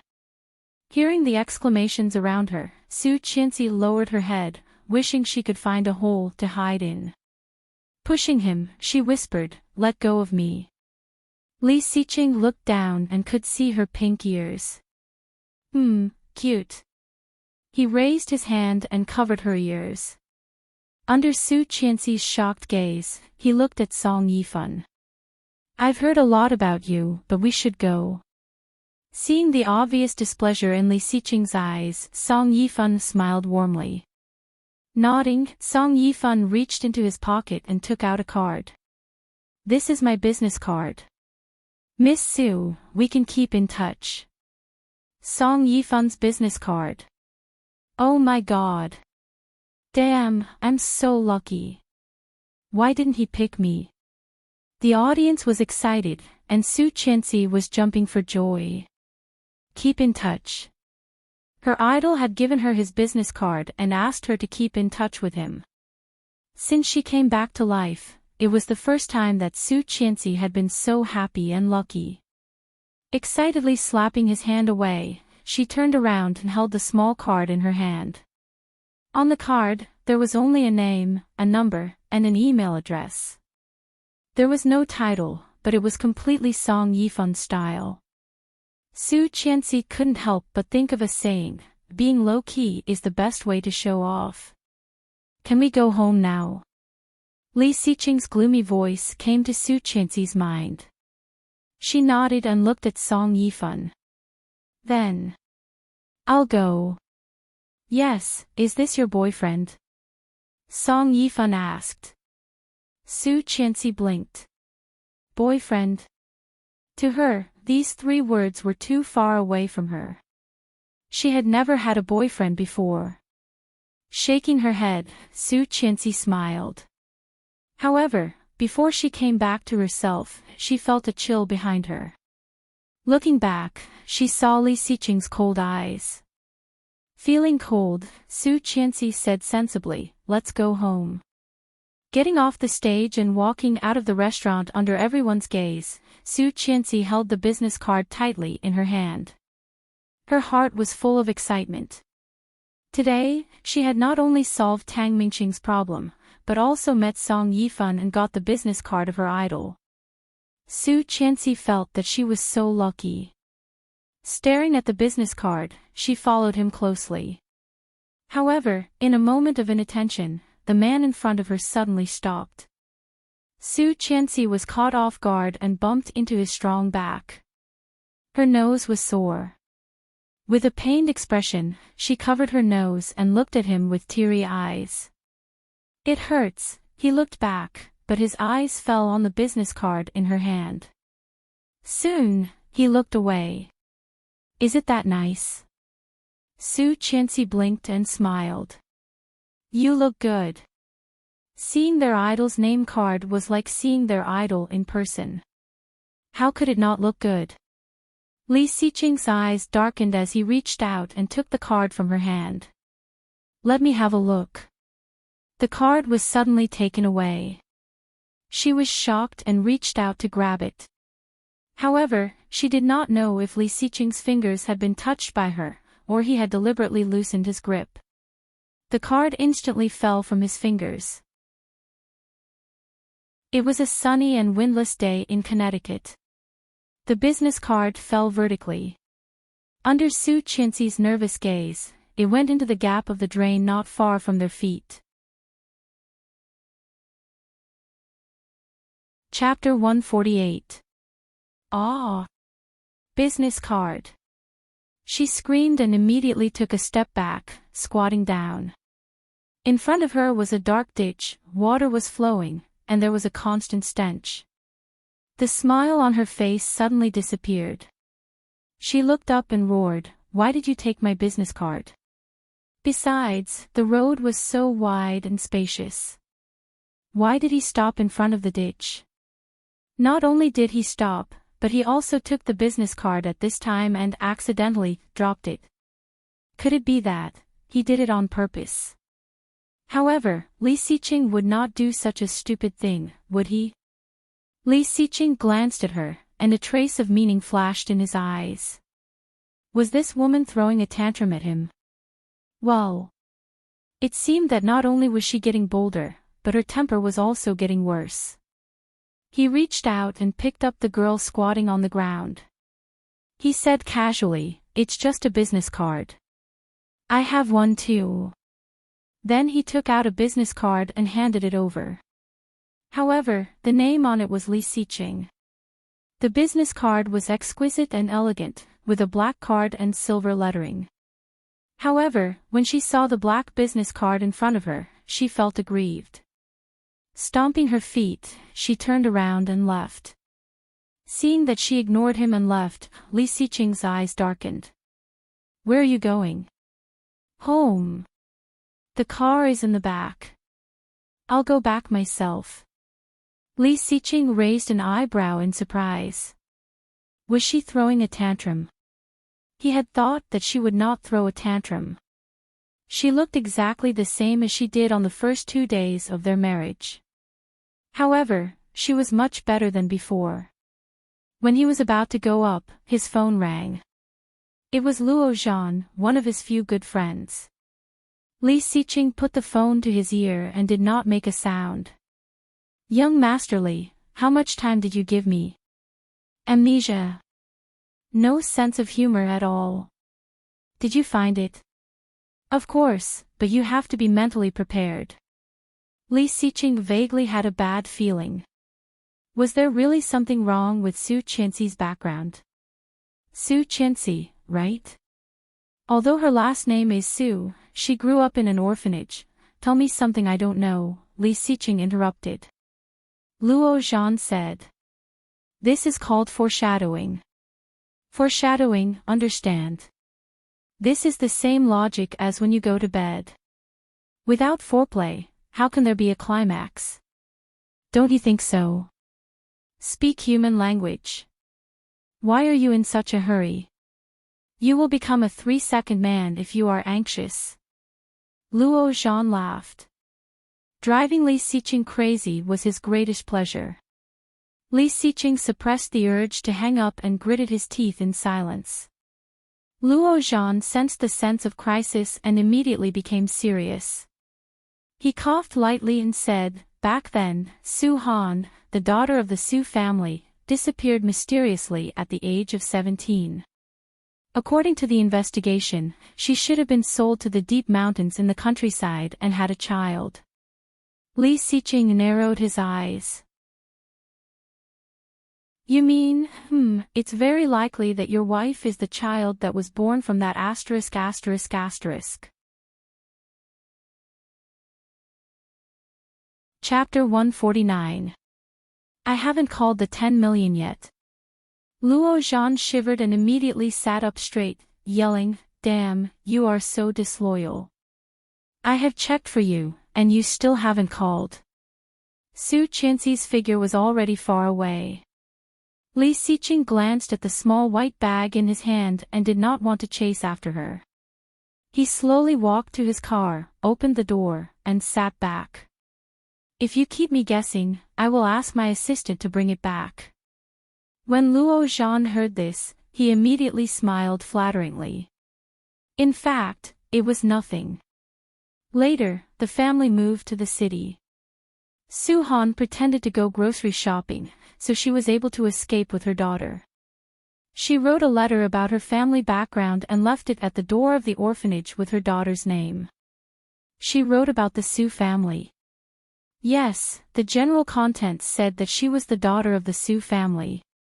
If she was sent back, she would get a lot of money. The director of the orphanage believed it and was overjoyed.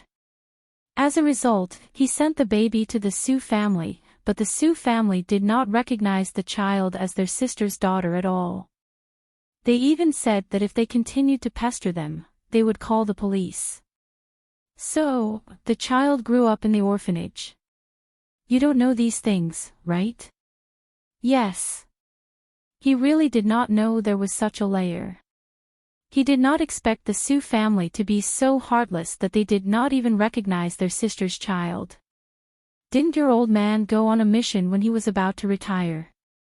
About 18 years ago, a woman named Sue Han saved his life and helped him eat a bullet. Your old man was so touched that he cried bitterly and said that he would agree to any of her conditions. That woman proposed that her daughter must marry his most outstanding grandson.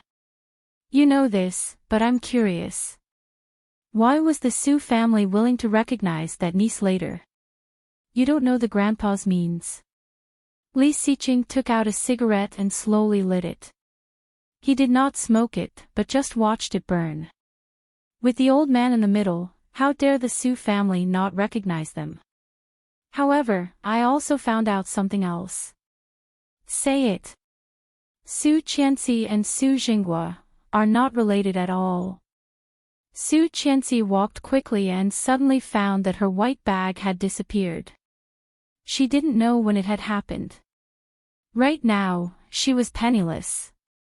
It would take more than half an hour to drive back to the wealthy area of the villa. It was impossible to walk back. More importantly, she had no sense of direction. Su Qianxi was about to go crazy. It was the first time she had felt so annoyed and angry since her rebirth. Was she going to walk back like this? That pair of legs must be broken. Moreover, the phone was in his hand. It was truly a case of no response from the heavens and earth. Walk back to the hot pot restaurant to look for him. She had been walking for more than 10 minutes. If she turned back now, he might have already left. Moreover, she had left on her own just now. Forget it, maybe Uncle Xing is still at the hot pot restaurant. I'll just take it one step at a time. Walking back the way he came, he found that the low-key but luxurious black Maybach was still parked there. The moment she appeared at the corner of the street, Li Siqing also looked over. Seeing his cold eyes, her heart suddenly raced. Could it be that he was waiting for her? But when she saw the phone in his hand, she understood. This guy was making a phone call. Angrily walking up, she opened the passenger seat door and got in. Su Qianxi's eyes were full of Li Siqing's car, and she did not notice that two young girls were looking at her in front of her. Hey, isn't that our campus belle? Damn, where's the concussion? Where's the discomfort? Wait, look, she's coming over and getting in the car. That's a Maybach. It's worth at least 10 million. Hurry, get it. Chapter 150. Su Qianxi did not notice that she was being photographed. After sitting in the car, she saw her cell phone and purse on the seat. She picked them up and found that everything was still there. She was about to open the door and get out. Li Siqing reached out and held her down. Spitting out a mouthful of white smoke, he said in a low voice, "What are you doing?" "Going home," she said matter-of-factly. Li Siqing heard that and narrowed his eyes. A vague sense of danger slowly spread in the car. "Are you mad at me?" Su Qianxi was dazed and suddenly felt a bit scared. She seemed to be mad at him, but how could that be? How could she be mad at him? Li Siqing had said that he liked gentle and sensible women, so she had always been gentle and sensible, hadn't she? But thinking of what she had just done, Su Qianxi felt a bit annoyed. How could she return to the way she used to be? Li Xiqing hated her the most, didn't he? Wait, why did she care about that? She was going to divorce him, wasn't she? It seemed that there was no need to please him anymore, right? She looked up and saw Li Xiqing's ambiguous expression. She slightly lowered her head and did not speak. What should she do? She still did not want him to hate her. That would be enough, right? Seeing Su Qianxi's obvious cowardice, Li Xiqing frowned and felt inexplicably annoyed. This woman was really not cute at all. She could be mad at him. It was not like he was not allowed. He felt that it was boring for her to deliberately soften and please him. He had seen too many women like this. Seatbelt. Li Xiqing's voice was a bit impatient. Okay. She obediently put on the seatbelt and became much more obedient. When she got home, she turned on the computer and received a document from Louis Han as expected. She opened it and checked it before replying. After dealing with business, she stretched and inadvertently looked at the main panel. In a group of students, there was a gray profile picture that had never been lit up. Even the name was very simple, L. Opening the chat window, her slender fingers quickly sent over 2 words, "Are you there?" However, there was no response. The next day, she went back to school. However, she did not know whether it was an illusion or not, but she felt that the gazes of the people around her today were strange. Carrying her backpack, she found a seat and sat down. At that moment, she felt that more people were looking at her, and they were all strange. The first class was an introduction to financial engineering. The teacher was a female professor who was known as Abbess Miju. She was already in her 40s, but she still liked to wear a fashionable pink mini skirt and energetic white platform shoes. Coupled with her wrinkled makeup, she became a big attraction in the finance department. The scenery arrived as expected. As soon as he entered, he saw that everyone's eyes were focused in one direction. Su Qianxi. Here. Su Qianxi was confused by the name, but she quickly stood up. Have you recovered? Oh, much better. Thank you for your concern, Professor. In the future, if you ask for leave on your own, it will only make your classmates think that there is something wrong with your style. What do you mean? There was a problem with her style. Why was there a problem with her style? A female classmate looked over and whispered, "You don't know. Everything about you is going viral on the school forum." Then she took out her phone and pushed it in front of her.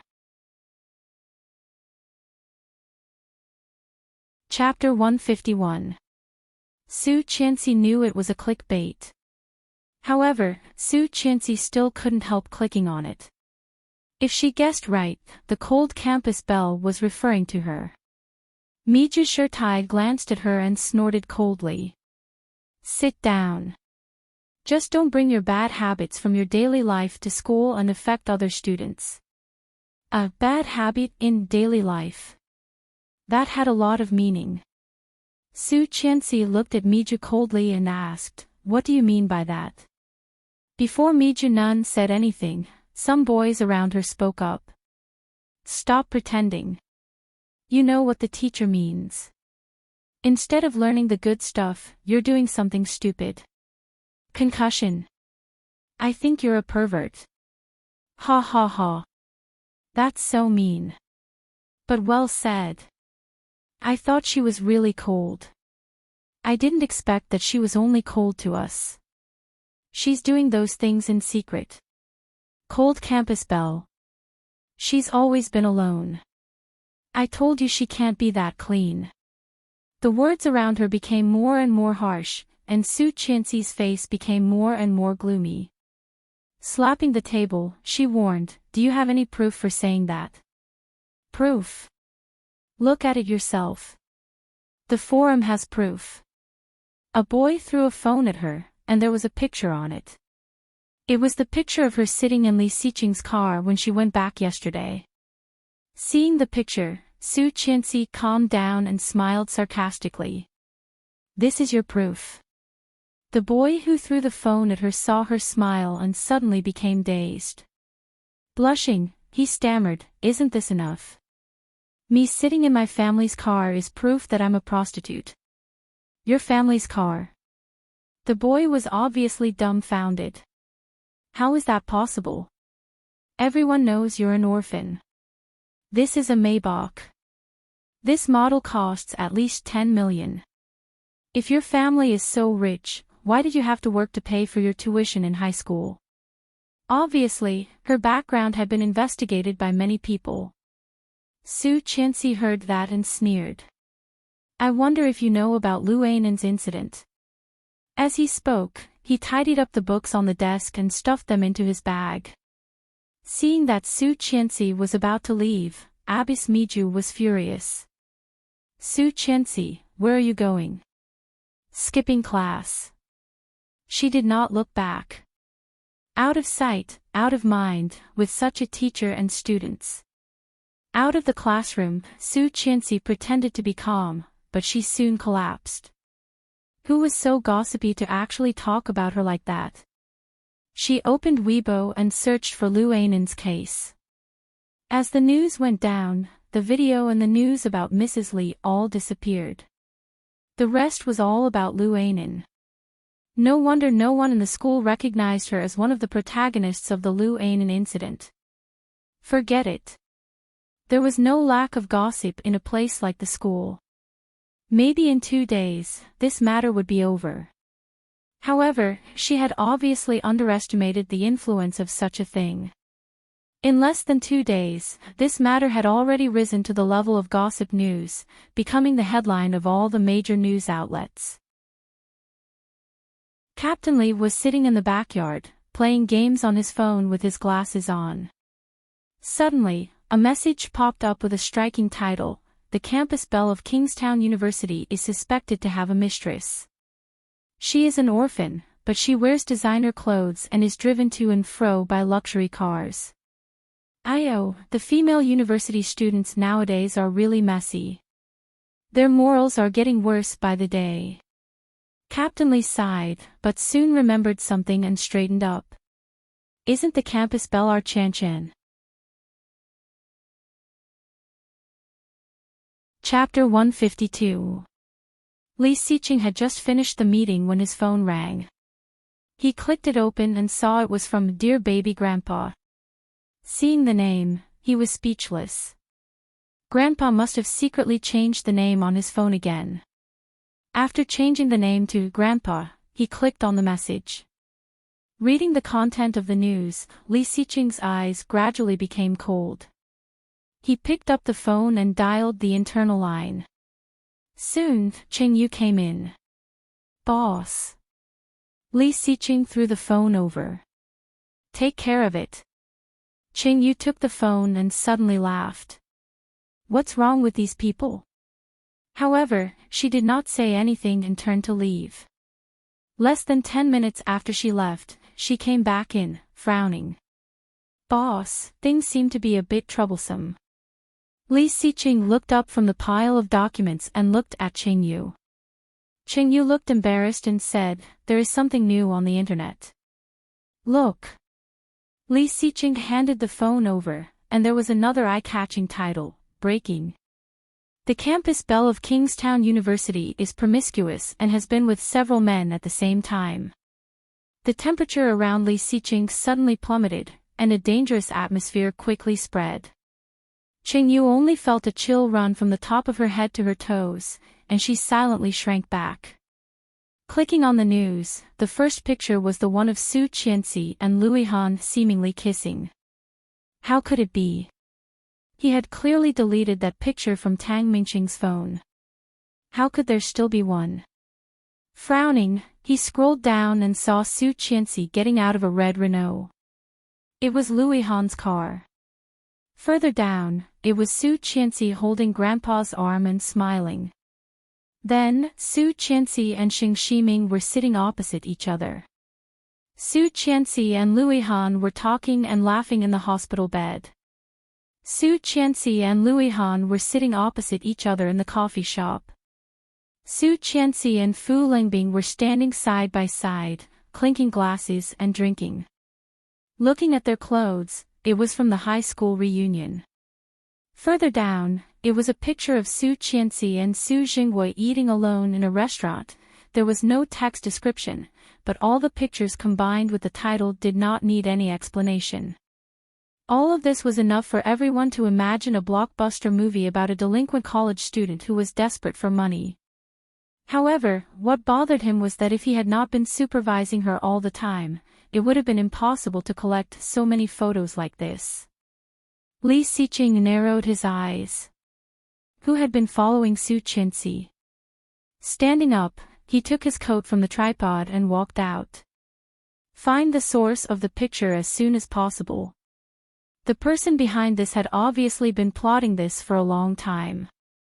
He wanted to see who was so bold. Qing Yu was shocked. Yes. As soon as the new news came out, the posts that had been cooling down in the school forum were immediately pushed up again. Everyone was gossiping about the romantic history of the campus belle. Su Qianxi suddenly became a popular figure in the school. It was a public elective class in the afternoon. She never had the habit of being late, so she arrived at the classroom 5 minutes before the class started. Although she had attracted a lot of attention along the way, she had become accustomed to such gazes over the past few days. She didn't care and just sat in the classroom. However, in less than 2 minutes, the principal came to the door of the classroom and said to Su Qianxi, "Student, come out for a second." Seeing this scene, someone gloated and shouted, "The promiscuous goddess is going to be fired." Chapter 153. Seeing this scene, someone gloated and shouted, "The promiscuous goddess is going to be fired. The news is out. How can such a person stay on campus? Kingstown University cannot afford to lose face like this. Now everyone is talking about the school's spirit. It would be strange if the school would let her stay." The discussions around them continued to ring out. Su Qianxi's heart sank. Putting down the book in her hand, she was about to get up when she heard the principal say, "Put your books away and follow me to the principal's office." Hearing that, there was an even greater uproar. Feeling the gloating gazes around her, Su Qianxi felt a bit cold. Following the principal all the way, she saw that the principal was not going to the principal's office but directly took her downstairs. "President Wang, isn't the principal's office upstairs?" President Wang did not pay attention to her and took her directly to the playground. Su Qianxi glanced over and saw a crowd of people. A series of interview and filming equipment were all available. Su Qianxi stopped, but those people did not intend to let her go and rushed forward. "Miss Su, wait a minute. Don't go, wait a minute." Su Qianxi would not listen to them. She immediately turned around and wanted to escape. You can't reason with such nosy reporters. This kind of people would only try to dig what they wanted and would never believe her words and explanations. In that case, she might as well not face them. However, President Wang had tried so hard to bring her here. How could he let her go? Quickly blocking her way, President Wang's expression was not very good. "Miss Su, no matter what, I have to give Kingstown University an answer. We cannot let the whole campus be affected because of your style." Hearing that, Su Qianxi was so angry that she laughed. "My style problem? President Wang, have you tried to find out the truth? Have you asked me what is going on?" As a teacher, following the crowd, the principal of Kingstown University is nothing more than this. Headmaster Wang's expression turned even uglier. He pushed her, forcing her to face the reporters who were constantly crowding around them. Those reporters were even more excited, wanting to put the microphone in his mouth and push him forward. Sue Chancy covered her face, not letting them take pictures, but there was always a hand grabbing her hand, and the camera kept shining on her face. This is a live broadcast. I'm Wang Qinghua, the principal of Kingstown University. I hereby announce that this female student's behavior is improper. She has brought shame to the university and her classmates. She will be expelled. From today on, she has nothing to do with the university. Principal Wang's words made the surrounding reporters even more excited. Miss Sue, do you have anything to explain? Miss Sue, I heard that you have a relationship with the old chairman of the Lee Financial Group. Is that true? Miss Sue, how many men are you dating at the same time? Can you tell us? Sue Chancy was almost blinded by the flashing lights. Feeling dizzy, the only thing that echoed in her head was Miss Sue, beep beep. The sound of a car horn could be heard. Everyone stopped what they were doing and turned to look behind them. Hearing the whistle, Sue Chancy felt vaguely familiar. However, there was no time to think about it. Seeing that they were all distracted, she quietly turned and wanted to slip away. Catch her. She wants to run. Someone shouted, and all the attention was returned to Sue Chancy. Chapter 154. Miss Sue, why do you want to run? Do you have a guilty conscience? Miss Sue, do you really not have anything to say? Miss Sue. Sue Chancy was annoyed by the way they kept calling her Miss Sue. Turning around, she yelled, "You guys are so annoying. You don't believe me when I tell you the truth. Why do you have to force me to say that I'm a sugar daddy?" The reporters were silent for a second, but then they started to ask questions like crazy. Are you admitting that you're a sugar daddy? Miss Sue, does your family know that you're so open? I heard that your sugar daddy is the president of SG Enterprise, right?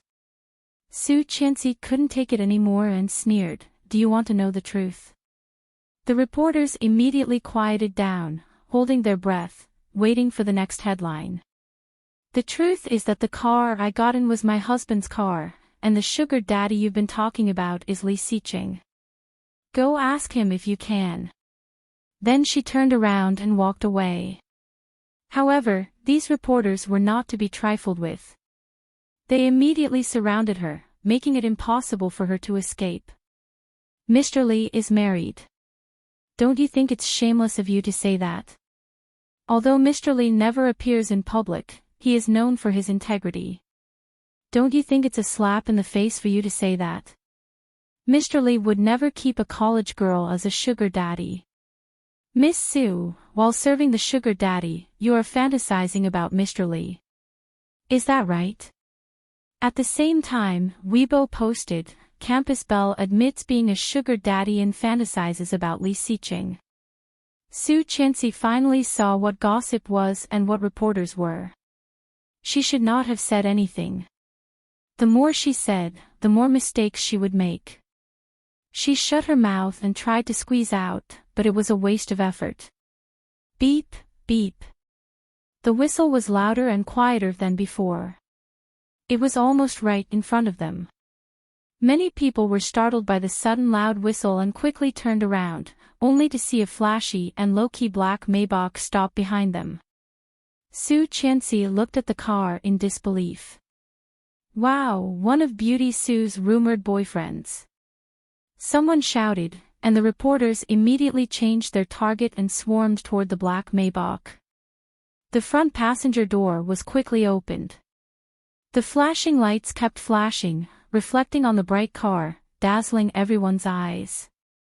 The car door opened, and a long and powerful leg stepped out.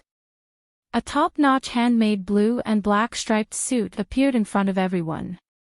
As soon as he saw the clothes, he knew it was extraordinary. Many reporters with good eyesight quickly took a few close-up shots of the material. There was even a flamer who posted on Weibo on the spot with the words, "Breaking news." The school bell's sugar daddy is wearing luxurious clothes and a luxurious car. His net worth is estimated to be over 100 million. But when the man in the car completely appeared in front of everyone, there was silence again. The man's figure was tall and straight, his face expressionless.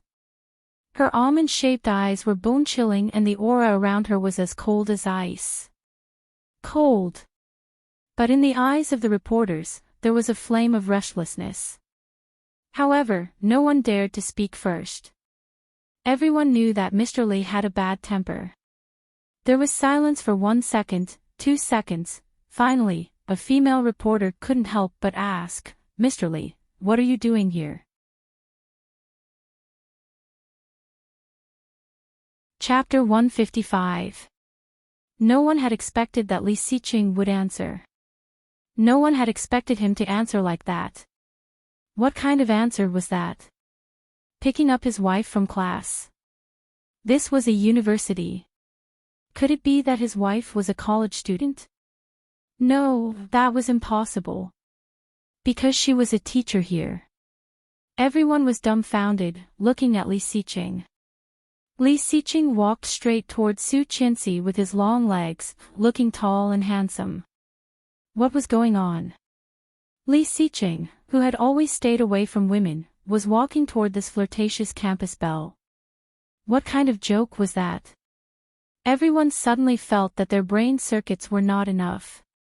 Seeing Li Xiqing walking toward her, Su Qianxi was also dumbfounded. Li Xiqing's eyes were deep as he stopped in front of her. "Is class over?" His words were short, and his voice was low. But very clear. Yes, Li Xiqing was talking to Su Qianxi. The breaking news made the reporters excited.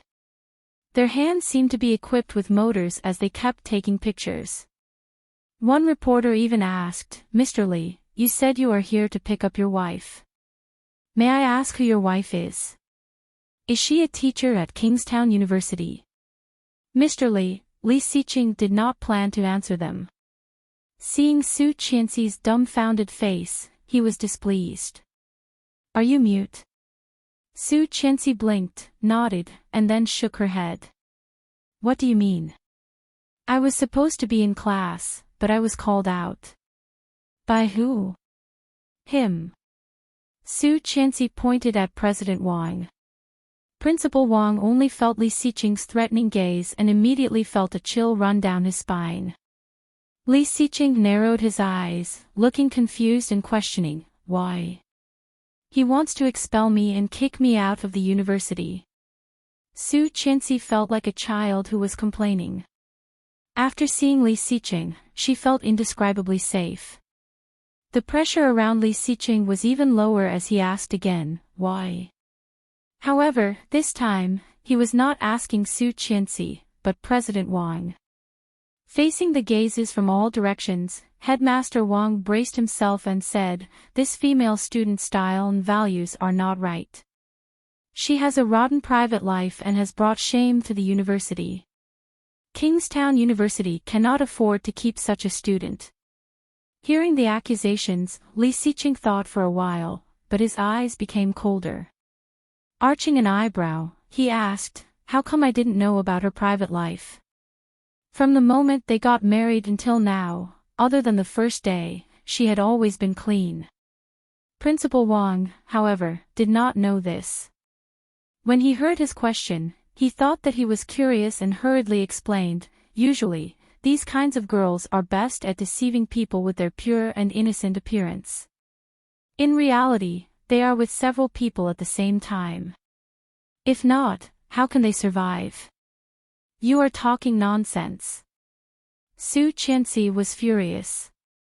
He actually said it as if it was the truth. It was too disgusting. "Ha!" Li Xiqing chuckled and looked at President Wang with a sharp gaze. "You know it better than I do." President Wang did not feel that he was in trouble and said matter-of-factly, "Of course. I have seen a lot of girls like this." "Mr. Li, do you know this campus belle?" a reporter asked, trembling. May I ask, what is your relationship? Chapter 156. Li Xiqing's words were cold, and his face was expressionless, as if he was just narrating something that was not a big deal. However, when the words fell into the crowd, it immediately caused a commotion. What the hell? F***ck, F***ck, F***ck.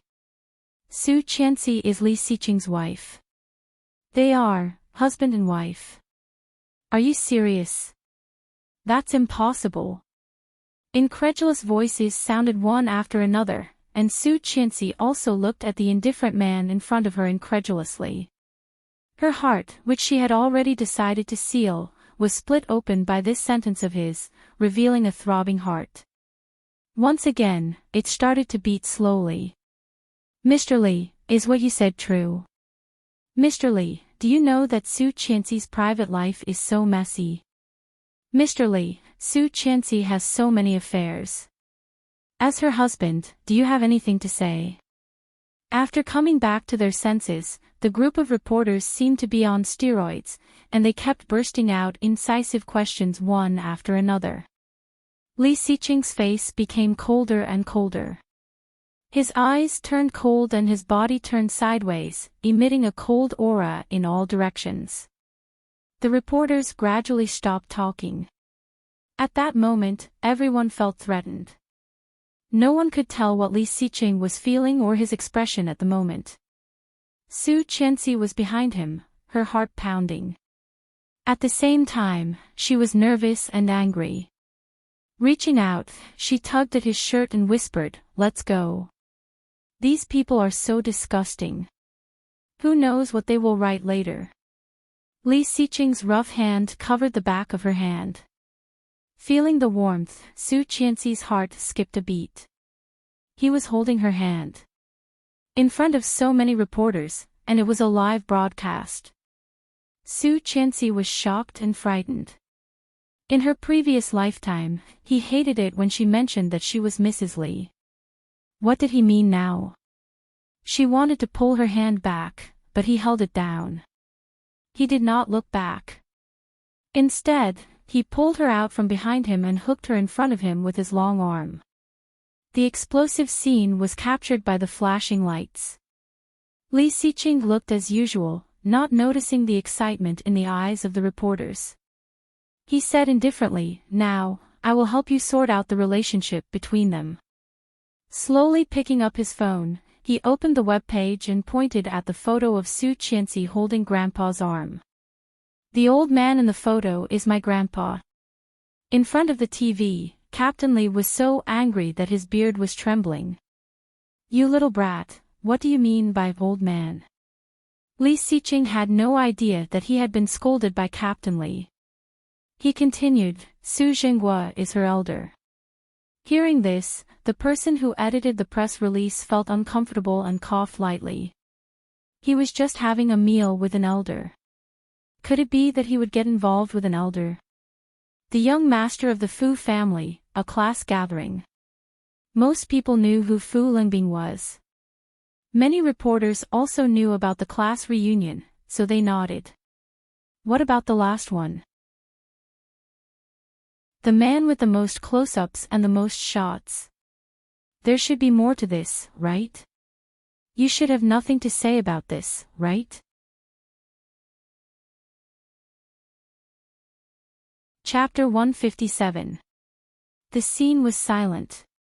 However, Su Qianxi could not help laughing out loud. Retarded. Louis Han was so smart. If he was retarded, then she, as she smiled, she immediately felt a pair of cold eyes on her head. She immediately stopped smiling and looked down.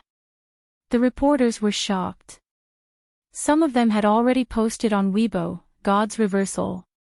Campus Belle Sue works part-time to take care of her cousin with cerebral palsy. In front of the TV, Louis Han choked on his own saliva, coughing so hard that his face was red. When he finally calmed down, he turned his head and looked at his two best friends who were laughing so hard that they looked like retards. He roared, "What are you laughing at?" "Ha ha ha ha ha. Retarded. What a shame. I can't take it anymore. Don't touch me. I feel like I am going to die." Die of laughter.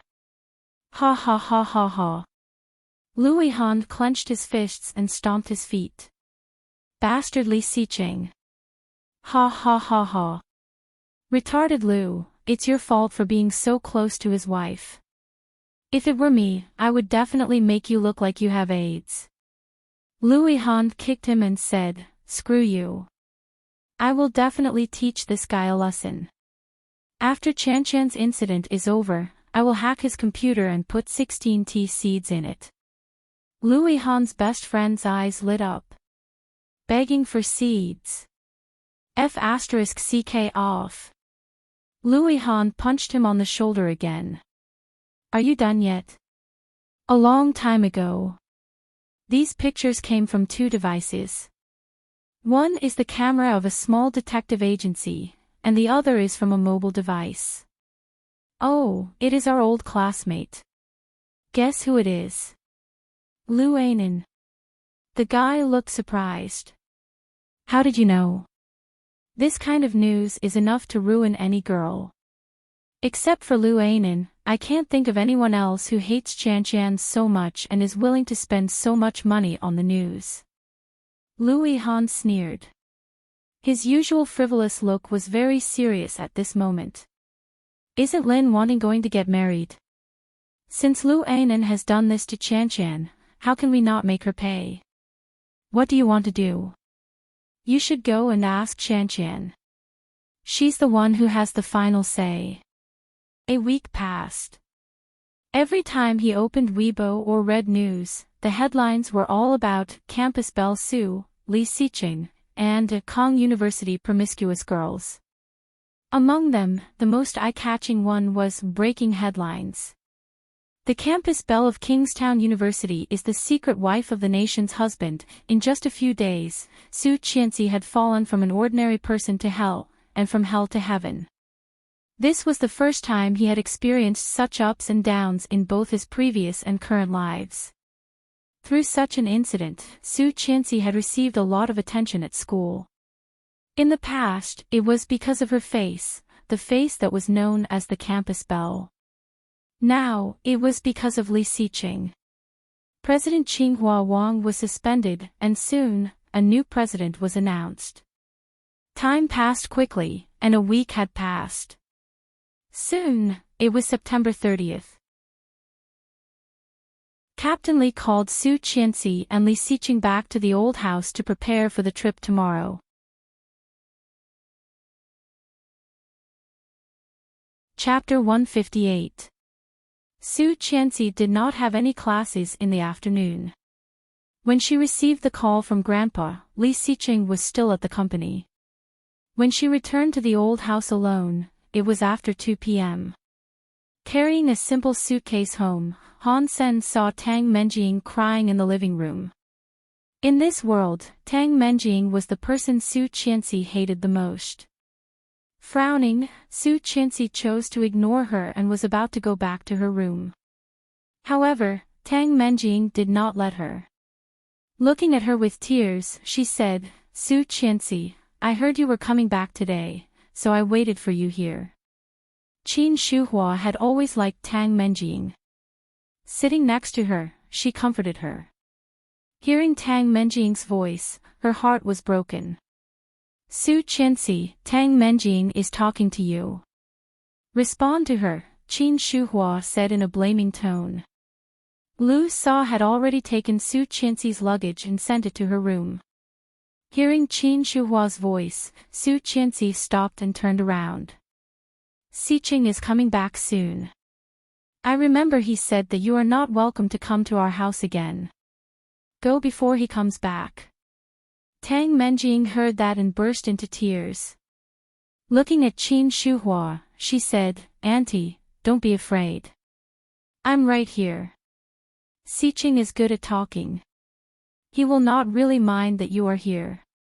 Besides, he only warned Mengqi not to come back, not you." Hearing that, Tang Menjing smiled, stood up, and walked to Su Qianxi. I'm sorry, Su Qianxi. You have been wronged recently. It was my cousin's fault. She bribed those websites to promote your photos. I have scolded her after I learned about it. I'm sorry, I'm really sorry. Then she cried even harder. Feeling disgusted, Su Qianxi looked away and said coldly, It's okay. It's all in the past, and I was not hurt. Forget it. You were not hurt, but an. Tang Menjing's tears fell. After An's grandpa, my grandpa, heard about this, he had a heart attack and was admitted to the hospital. He is about to die. He hopes that you can understand the apology of the Liu family and the Tang family. Oh. Su Qianxi looked at her. I see. Tang Menjing was overjoyed. You accepted it. She did not answer and turned to go back to her room. However, Qin Shuhua did not look satisfied. Qianxi, let people go when possible. Su Qianxi stopped. Mom, if Xiqing had not clarified for me a few days ago, I might have been drowned in the spit of all the netizens, and I was almost forced to drop out of school. If it were not for my mental endurance, would have jumped off a building and committed suicide. Sophistry. Qin Shuhua was a little angry. Aren't you fine? Tang Menjing came to apologize to you out of goodwill. You should at least give her some face. Oh, who was she? Why did she have to give her face? With a sneer on her lips, she did not say it out loud. Mom, I'm a little tired. I'm going to rest first. Qin Shuhua wanted to say something, but she glanced at Captain Li, who had been standing at the door for a long time. She felt a little guilty. Dad. Chapter 159. Yes, Grandpa. Come on, I've collected a lot of information these days. Let's discuss the route tomorrow. Qin Shuhua felt a bit surprised, blinked, and said, Dad, are you going with them? In fact, Su Qianxi felt a bit strange. After all, the old man was 70 this year. How could he still be so healthy? Grandpa was really old but strong. Captain Li turned his head and stared at her. What's wrong? You don't want to give it to me? Qin Shuhua looked embarrassed. Of course not. Captain Li snorted and turned his head, thinking, what do you know? He was not doing this because he liked to play. He had something big to do. Thinking of the big thing he was about to do, he was in a good mood. Smiling, he took Su Qianxi to sit on the sofa. However, glancing at Tang Menjing, who was standing there like a display board, he was reluctant and said, let's go to the study. Okay. Su Qianxi couldn't wait to see Tang Menjing, so she quickly went to the study with Grandpa. Although the old man was old, it could be seen that he was a very playful person when he was young. It was a good guide, and Su Qianxi had no objections after reading it. When she came down again, it was already past 5 p.m. Madam, it's time to finish dinner. Go to the pool and ask Li Xiqing to come back for dinner. He's back. Yes, bring him some water. He's prone to dehydration after swimming. Okay, leave it to me. Su Qianxi took a bottle of mineral water and walked to the pool. The Tang family and the Li family were friends and neighbors for many years. This pool belonged to the Li family, but it was located between the Tang family and the Li family. It was not very big, only about 100 square meters. However, in Kingstown, where every inch of land was worth its weight in gold, it was rare to own. After swimming 2 laps, Li Xiqing stopped by the side and broke out of the water. Wiping his face, he felt a shadow above him. Looking up, he saw Tang Menjing smiling at him, gentle and virtuous. She was wearing a sexy bikini with deep cleavage. Under the black lace swimsuit, it was a bit dazzling. If any other man had seen it, he would have been thrilled. However, the man in front of him was Li Siqing. After what happened in Australia, Li Siqing had a completely bad impression of her. His originally expressionless face turned even colder at this moment. "What are you doing here?" Tang Menjing kept her smile and said softly, "Brother Siqing, I will swim with you." Then she jumped into the water and quickly came out of the water. "Brother Siqing, I haven't completely mastered the backstroke you taught me last time. Can you teach me again?" Li Siqing asked. Li Siqing's eyes lit up. "When was the last time?" Tang Menjing's smile froze. "That was 4 years ago, when they were still in college." Li Siqing obviously did not remember. He swam toward the stairs and said coldly, "Comprehend it yourself. I don't have time." Seeing this, Tang Menjing panicked. She jumped up and hugged him from behind, pressing her voluptuous breasts against his back.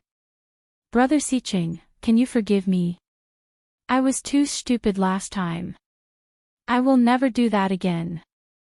Li Siqing's eyes lit up, and he looked at Tang Menjing.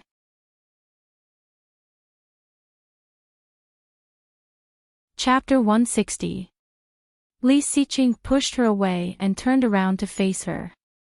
His eyes were deep and cold. Tang Menjing felt a bit guilty. Avoiding his eyes, she called carefully, "Brother Siqing, you mean what happened in Australia, or what happened to Su Qianxi a few days ago? Or?" The cold voice paused for a moment. "Is there something else you can't do? What happened a few days ago has nothing to do with me. It was my cousin who kept it from all of us. You don't need to explain to me." Then he turned around and left. Tang Menjing's eyes were suddenly filled with tears. "Brother Siqing, why did it become like this between us? Didn't you say it before? You said that you would always treat me as well as you treat your sister. Is this how you treat your sister?" Tang Menjing's eyes were filled with tears. Li Siqing did not respond to her and swam toward the stairs. Tang Menjing cried even louder, her chest heaving up and down as she yelled, "In this case, I might as well die." With his back to her, Li Siqing only heard the sound of someone hitting the water, followed by the sound of water being poured. Shocked, he turned around and saw that Tang Menjing was already in the water. Li Siqing's face darkened, and his eyes became even colder. Threatening. Acting. After watching in silence for a dozen seconds, Li Siqing moved. He swam forward, grabbed her arm, and lifted her up. Tang Menjing coughed hard and wiped the water from her eyes, her face full of surprise. However, when she looked at him, she found that Li Siqing looked even worse. "You will only make me hate you more." Tang Menjing's face turned pale. She sniffed, and the warm liquid flowed down her nose. I just want to go back to how we used to be. Have you forgotten that you used to be very nice to me? I was nice to Weya and Shania, but they would not want to climb into my bed." It sounded harsh, but it was the truth.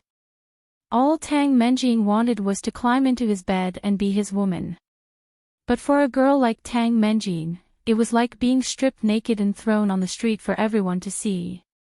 Tang Menjing looked at him and caught a glimpse of a white figure walking toward them. It was her. That was the woman who had destroyed all her dreams and given her all her pain. Tang Menjing made up her mind. In for a penny, in for a pound. He strode forward and threw himself at her. He did not expect her to do it so suddenly. When he realized what was going on, he was already in her arms.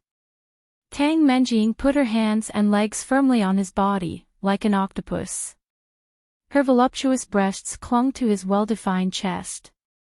She raised her head and kissed his lips. Holding a bottle of water in her hand, Su Qianxi was thinking about the trip tomorrow. Recently, the relationship between her and Li Xiqing had improved a lot. When Grandpa asked him to go with them, he did not say no. Although Grandpa had set them up, this was the first time in their lives that they would go on a trip together. Was this a honeymoon? She felt an inexplicable sweetness in her heart. She quickly walked to the side of the swimming pool. From afar, she saw two people.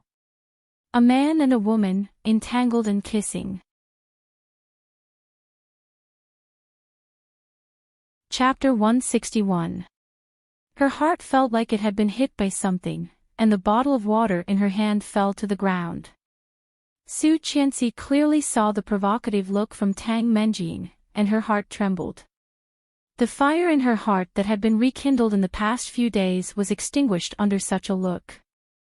Su Qianxi slightly stepped back, her eyes burning. So dazzling, yes, how could she forget that he and Tang Menjing were a couple? And she was just a mistress. Without her, Li Xiqing and Tang Menjing would be the most natural couple, right? She was so naive to think that the reason why he was so nice to her recently was that he began to like her. Or perhaps, his liking towards her was merely liking. Rumble. Deafening thunder sounded, and the sky began to change. Dense dark clouds quickly gathered, and the surroundings were so oppressive that it was hard to breathe. She turned around and ran. Once again, Su Qianxi felt humble. Just like in her previous lifetime, she could not maintain her dignity in front of them. Don't cry, don't cry. But, her heart hurt. Several times, she had always warned herself not to be tempted, but she was always fooled by the illusion he had created. Now, it was time to wake up, wasn't it? It was time to wake up. She should wake up from this dream a long time ago. Li Xiqing was furious, pushed her away, and pushed her into the water. Tang Menjing was pushed back, choking on the water and barely standing. Her eyes were full of hurt.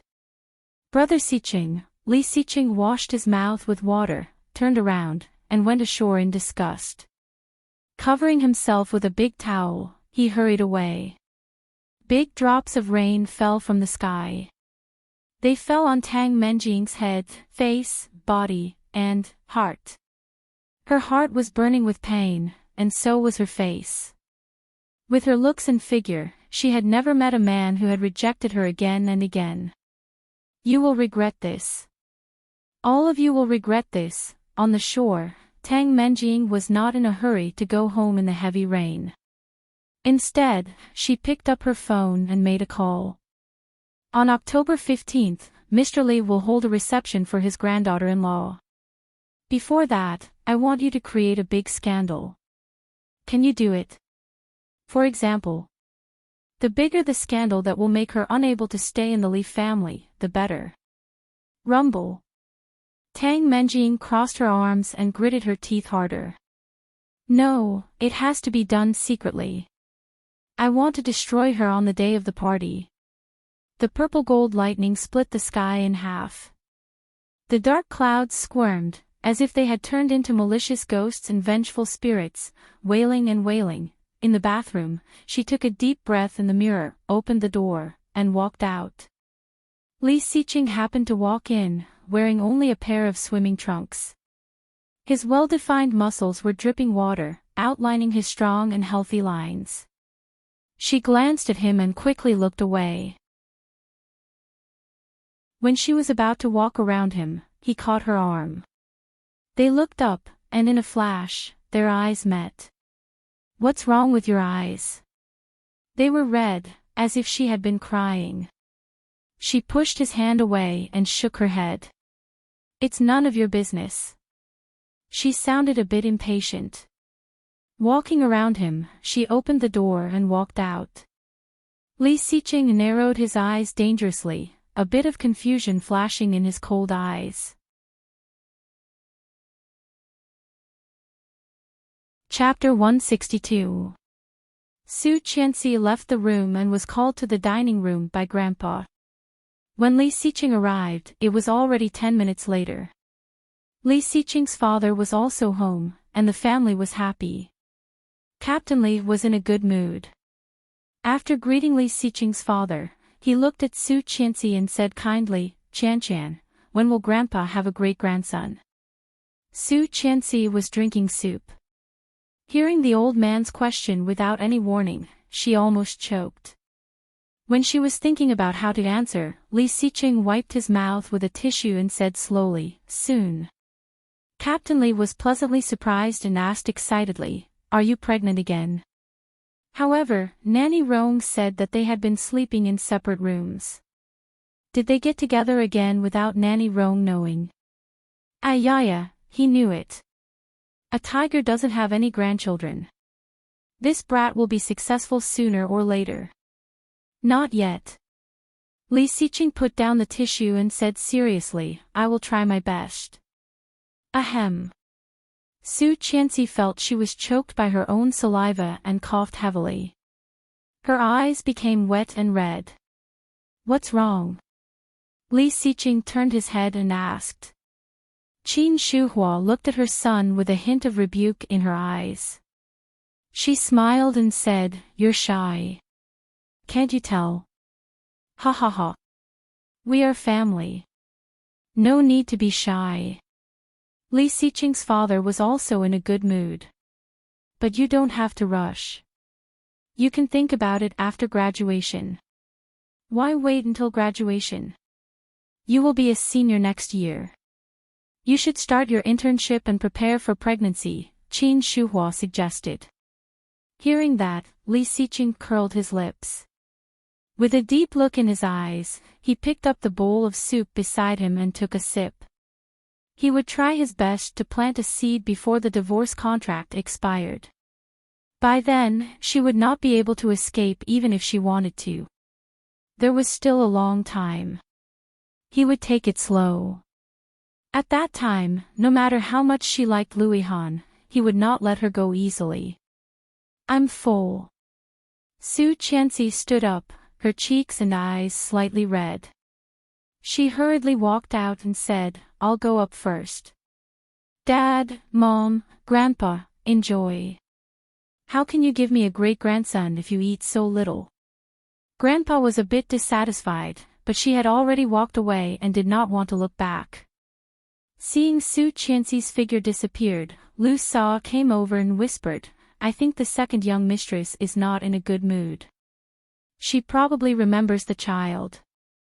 Young master, you should go and have a look." Li Siqing frowned, put down the bowl, and looked at his parents and Grandpa. "I'll go have a look." "Go. It's our fault for forgetting." Qin Shuhua blamed herself. Mr. Li reached out and gently patted Qin Shuhua on the shoulder. "It's okay. She will get over it." Li Siqing walked back to his room. As soon as he reached the door, he heard an extremely suppressed sob. Reaching out, Zhang Xian gently pushed open the door, and the sobbing sounds inside came to an abrupt stop. Then, Li Siqing saw a figure flash into the bathroom, and he heard the door slam. Did he really think of that child? He walked in slowly and closed the door behind him.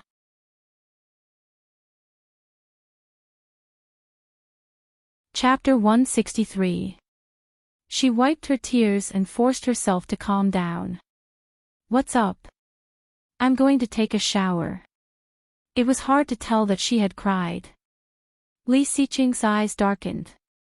He did not expect this woman to be so good at acting. Thinking about it, he said in a low voice, "I want to go to the bathroom." "Come out first. There's a bathroom outside." "Yes." It was silent for a while. About 10 seconds later, the door was open from the inside. She deliberately lowered her head and wanted to brush past him, but he grabbed her hand. "What?" Su Qianxi's voice was a bit low, a bit hoarse, and a bit depressed. "Sit with me." Then, regardless of whether she was willing or not, he pulled her to the bed and sat down. She was a bit reluctant, struggling with her hands, and her eyes became redder. Why are you crying? Li Xiqing's voice softened. His rough hand wiped the tears from her eyes, and there was a touch of self-blame in his cold eyes. Don't cry. It would have been fine if Li Xiqing did not say it. Once he did, she could not control herself. Tears flowed down her cheeks. She slapped his hand away and wanted to stand up and leave, but he pressed her down. It's not a big deal, he said. The child was gone, but she could have another one, as long as she was willing, However, in Su Qianxi's ears, it had a different meaning. Yeah, it's not a big deal. She curled her lips with a bitter smile. No matter in her previous lifetime or this lifetime, Li Xiqing had always liked and loved Tang Menjing, and she was only his wife in name. That was all. She had been deceiving herself all along, hadn't she? Taking a deep breath, she gathered her courage and forced a smile on her face. Trying to be calm, she said, Mr. Li, let's get a divorce. Her words were like a bucket of cold water, putting out the fire in his heart. Li Xiqing's face darkened, and the temperature around him suddenly dropped. That rare gentleness was all gone to heaven to feed the ghosts. Didn't you want to talk to me about this last time? Now, I'll fulfill your wish. Li Xiqing's face was so cold that it was almost frozen. He suddenly tightened his grip on her hand. Impossible. Su Qianxi frowned in pain. Seeing his cold and dangerous expression, all the tears in her eyes disappeared. She looked at him and forcefully pried his hand away. Is there any meaning in continuing like this? He had his lover, his private life. And she, at best, was just a cannon fodder that he used to block his grandfather. Now, Mrs. Li liked Tang Menjing so much.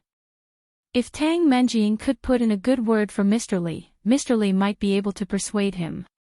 No matter what, it would still be better than their current marriage with an empty shell, wouldn't it? Looking at her calm and serious look, Li Xiqing's eyes became gloomy. Suddenly, his lips curled. There was sarcasm and danger in his eyes.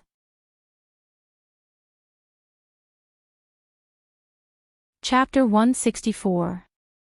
Li Xiqing strode past her and slammed the door shut. Bang! The loud sound made Su Qianxi's heart skip a beat, and she was short of breath.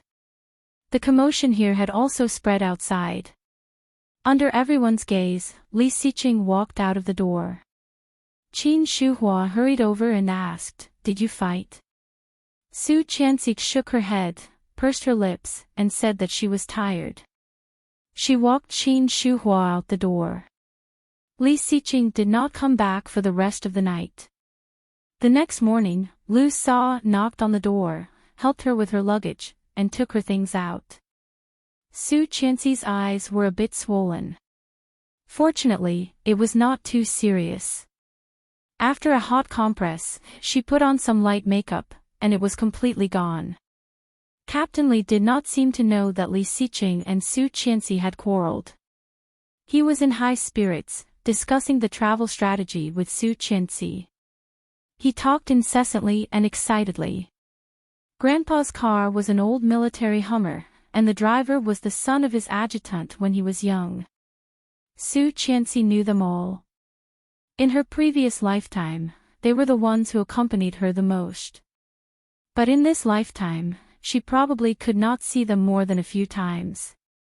Feeling a bit disappointed, Su Qianxi was a bit absent-minded. Qian, did you hear what I said? Captain Li was a bit upset. What? Su Qianxi looked up and felt a bit guilty. Sorry, Grandpa, I am not feeling well. Not feeling well. Just in a bad mood. Captain Li snorted and looked at the time. That boy is too much. He did not even text me at this time. Is he looking for trouble? Master, Mr. Li is already waiting for us at the airport. Captain Li heard that and snorted, I knew it. Do I need you to remind me? The driver obediently shut up, and soon the car was parked at the airport. After helping Captain Lee and Su Qianxi with their luggage, the driver left. After going through a series of procedures, she entered the VIP lounge and saw Li Xiqing sitting on the sofa with his legs crossed and his eyes closed. Seeing that he was really there, Captain Lee looked a bit more relaxed. "Boy, when did you come?" Li Xiqing opened his eyes, glanced at Su Qianxi, and then looked at Captain Lee. He said quietly, "Just arrived." After that, he did not say anything else. It took more than 6 hours to fly from China to the Maldives. When they arrived, it was just afternoon. This trip was arranged by Captain Lee. Even Li Xiqing could not interfere, let alone Su Qianxi. When they arrived at the hotel, she found a very serious problem. Grandpa had only booked one room for them. Thinking of sleeping in the same room with Li Xiqing for 6 days, Su Qianxi felt a bit conflicted. After Captain Lee happily moved into his room, she went to the front desk and whispered in English, "Help me get an extra room." "I'm sorry, miss, there are no more rooms available at the moment. If you want to book an extra room, you'll have to line up now and wait until next week." "It can't be so popular." Seeing her disappointed face, the receptionist smiled and said, "Miss, this is the most romantic island. The hotels around here have always been very popular. Normally, it is impossible to have an empty room at this time." Chapter 165. Su Qianxi suddenly felt uncomfortable. Holding the key card in her hand, she walked up the exquisite circular staircase and went to the 3rd floor. However, before she was summoned to her room, she ran into an acquaintance. "Miss Su." The familiar voice sounded a bit tentative. Hearing the voice, she paused and turned around. It was indeed Xing Shiming. Su Qianxi was pleasantly surprised. "Hey, Uncle Xing, you are also staying in this hotel. What a coincidence." Xing Shiming was a bit surprised to hear her call him Uncle Xing, but did not dislike it at all. He nodded and said, "Yes, what a coincidence. Which room are you staying in?" 388, and you? 268, Yifan is here too. He is staying in 266. Yifan. Song Yifan. Yes. Xing Shiming nodded and smiled. You just got here. Yes. Su Qianxi nodded. Right, I forgot to save your business card. What's your number? I have your number. I'll call you. Okay, I'll go find a room first. Let's have dinner together later. Sure. Xing Shiming did not expect her to answer so quickly. He smiled and said, "See you later." Okay. Su Qianxi quickly turned around and went upstairs. Xing Shiming looked at her back, then turned his head and saw a figure slowly walking towards him. She is staying here. Are you ready? Yes. After finding her room, she opened the door. As soon as she entered, she was amazed by the style of the room. It was a luxurious suite with thick royal blue curtains. When she pulled them open, she saw a large floor-to-ceiling window with a sea view. Looking out, it was a vast expanse of blue. Seagulls were spreading their wings, and the sun was blazing. Below, on the golden beach, people were playing, and the scenery was picturesque. Turning his head, he saw a 2-meter-wide bed in the middle of the room. On the white sheet, there was a large layer of red rose petals, and in the middle was a heart made of pink petals. God! So extravagant and wasteful. Did every room in this hotel look like this? Wouldn't that be a huge loss? Su Qianxi saw the exaggerated petals and was speechless. She walked to the bedside table, dialed the internal line, and asked the hotel bellboy to bring her luggage up. Nanny Rong and Lu Sa took turns to pack, so they were well prepared. She opened her luggage and put them in the closet one by one. There were not only her clothes, but also Li Xiqing's. When she was almost done, she picked up the last piece of clothing and shook it. Suddenly, a few things fell. Taking a closer look, there were 2 square boxes with 2 eye-catching characters printed on them, Okamoto. He glanced down and saw the words, size, super large. Looking further down, he discovered that there was also directs. Almost all the sizes ranged from large to extra large, there was not even a medium size. How confident was he in Li Xiqing's size? Looking at the boxes, Su Qianxi's face suddenly became hot. As if she had caught a hot potato, she threw the 2 small boxes away. The sound of a card swiping came from the door. Su Qianxi froze and looked at the door incredulously. When Li Xiqing opened the door, he saw a small thing flying to his feet. Su Qianxi felt her head was buzzing. Running forward, she picked up the condom at Li Xiqing's feet and hid it behind her. Seeing her uncomfortable look, Li Xiqing's eyes flickered and asked, "What are you hiding?"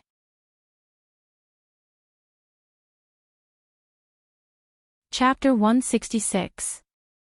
Su Qianxi's heart was pounding. Seeing his slightly puzzled look, she shook her head again and again. Seeing this, Li Xiqing's eyes immediately became a bit obscure, but he did not care and walked inside.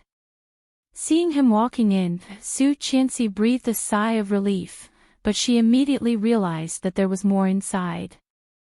Li Xiqing walked in and immediately saw a whole layer of condoms under the suitcase. Light shot out from his cold eyes. Then, his eyes fell on Su Qianxi's face and glanced at her. Oh, it turns out to be daily products. Su Qianxi's face was even redder. She took out the small box in her hand and threw it into the suitcase, explaining awkwardly, I don't know if it was Nanny Rome or Lu Sa who put it there. It was not me. Li Xiqing did not speak again. His eyes fell on the big bed covered with rose petals, walked to the other side of the bed, and unceremoniously lifted the quilt. The red and pink petals flew up and then slowly fell down. From Li Xiqing's point of view, the girl in the white dress was standing in the rain of petals. Su Qianxi was stunned. Looking at the flying petals, she suddenly felt like she was in a dream. Soon, the petals fell all over the floor, and the room was full of fragrance. Li Xiqing saw the amazement in her eyes and felt a trace of satisfaction. Well, it was beautiful. But when he saw Su Qianxi's slightly puzzled look, he looked away and shook off the petals on the blanket. Looking down, he said, "If I'm tired, I'll rest for a while.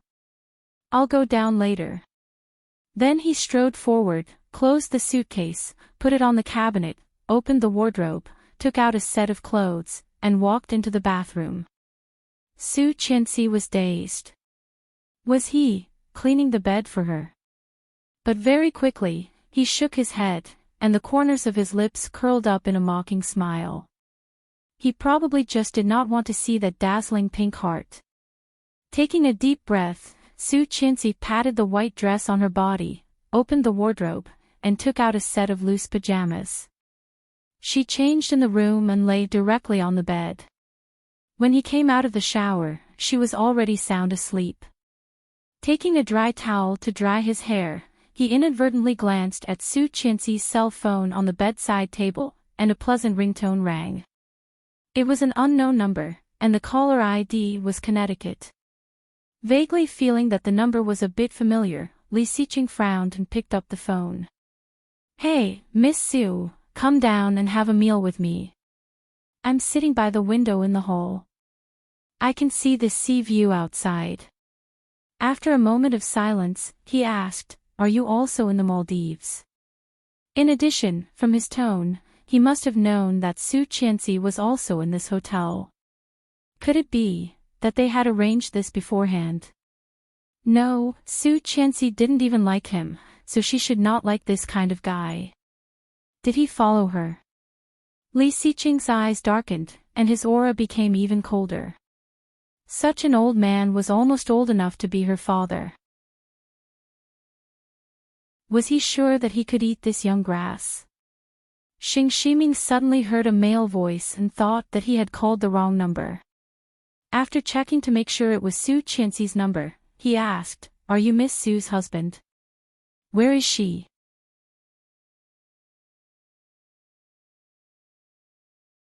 Chapter 167. Xing Shiming suddenly did not know what to say.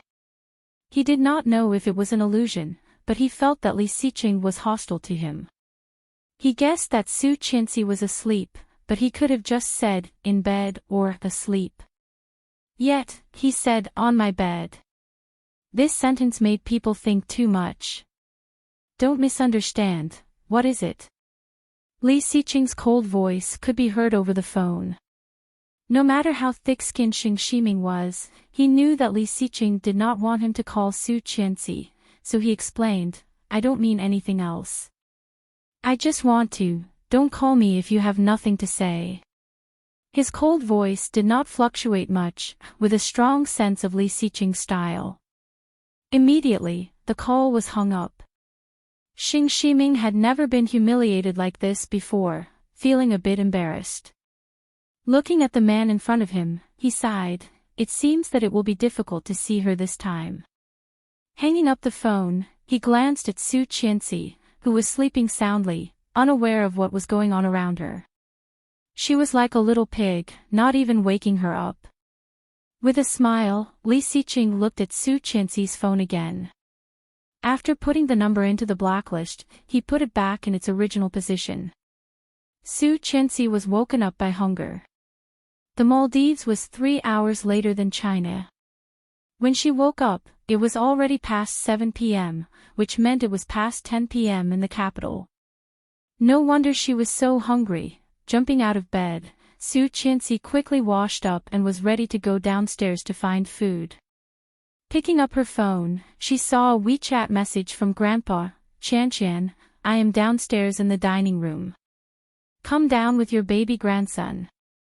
Pfft, kiss my precious second grandson." Li Xiqing's face, which looked like he wanted to freeze the whole world, did not deserve such a cute name. She checked the time. It was 10 minutes ago, so Grandpa should still be there. Walking down the circular staircase, she saw a lot of people in the hall, which was very lively. Her phone vibrated, and she received a message from Grandpa, "I am at the end of the hall by the window." When he found the place, he saw his grandfather waving at him. Su Qianxi also waved at Captain Li and quickly walked down the stairs. However, when she was on the last 2 steps, her feet tilted and she fell down. She exclaimed, "Be careful." A man's voice rang out. Then, a large hand caught her. Su Qianxi was propped up. After seeing the face of the man in front of her, she was dazed. Her eyes flashed with surprise, and then she blurted out in disbelief, "Bo Xiao." Bo Xiao was a little surprised. Looking at the woman in front of him who was obviously a complete stranger, he nodded slightly in a gentlemanly manner. "I am. Of course I know him." Bo Xiao was the youngest and most famous musician in the world. He came from a mysterious noble family, but his background was unfathomable. If she remembered correctly, Bo Xiao did not become famous until 3 years later. With his amazing song, he was much more popular than Song Yifan. How could she meet such a person? "You know me." Hearing the question, Su Qianxi subconsciously wanted to nod, but immediately shook her head and said firmly, "No." Before she finished her sentence, she felt a strange atmosphere around her. Looking sideways, she saw a tall figure walking toward her, with a cold aura that was hard to ignore. "You're tuning into the LoveLore Library YouTube channel. We're so grateful for your support, and don't forget to subscribe to join us on this incredible journey through captivating stories.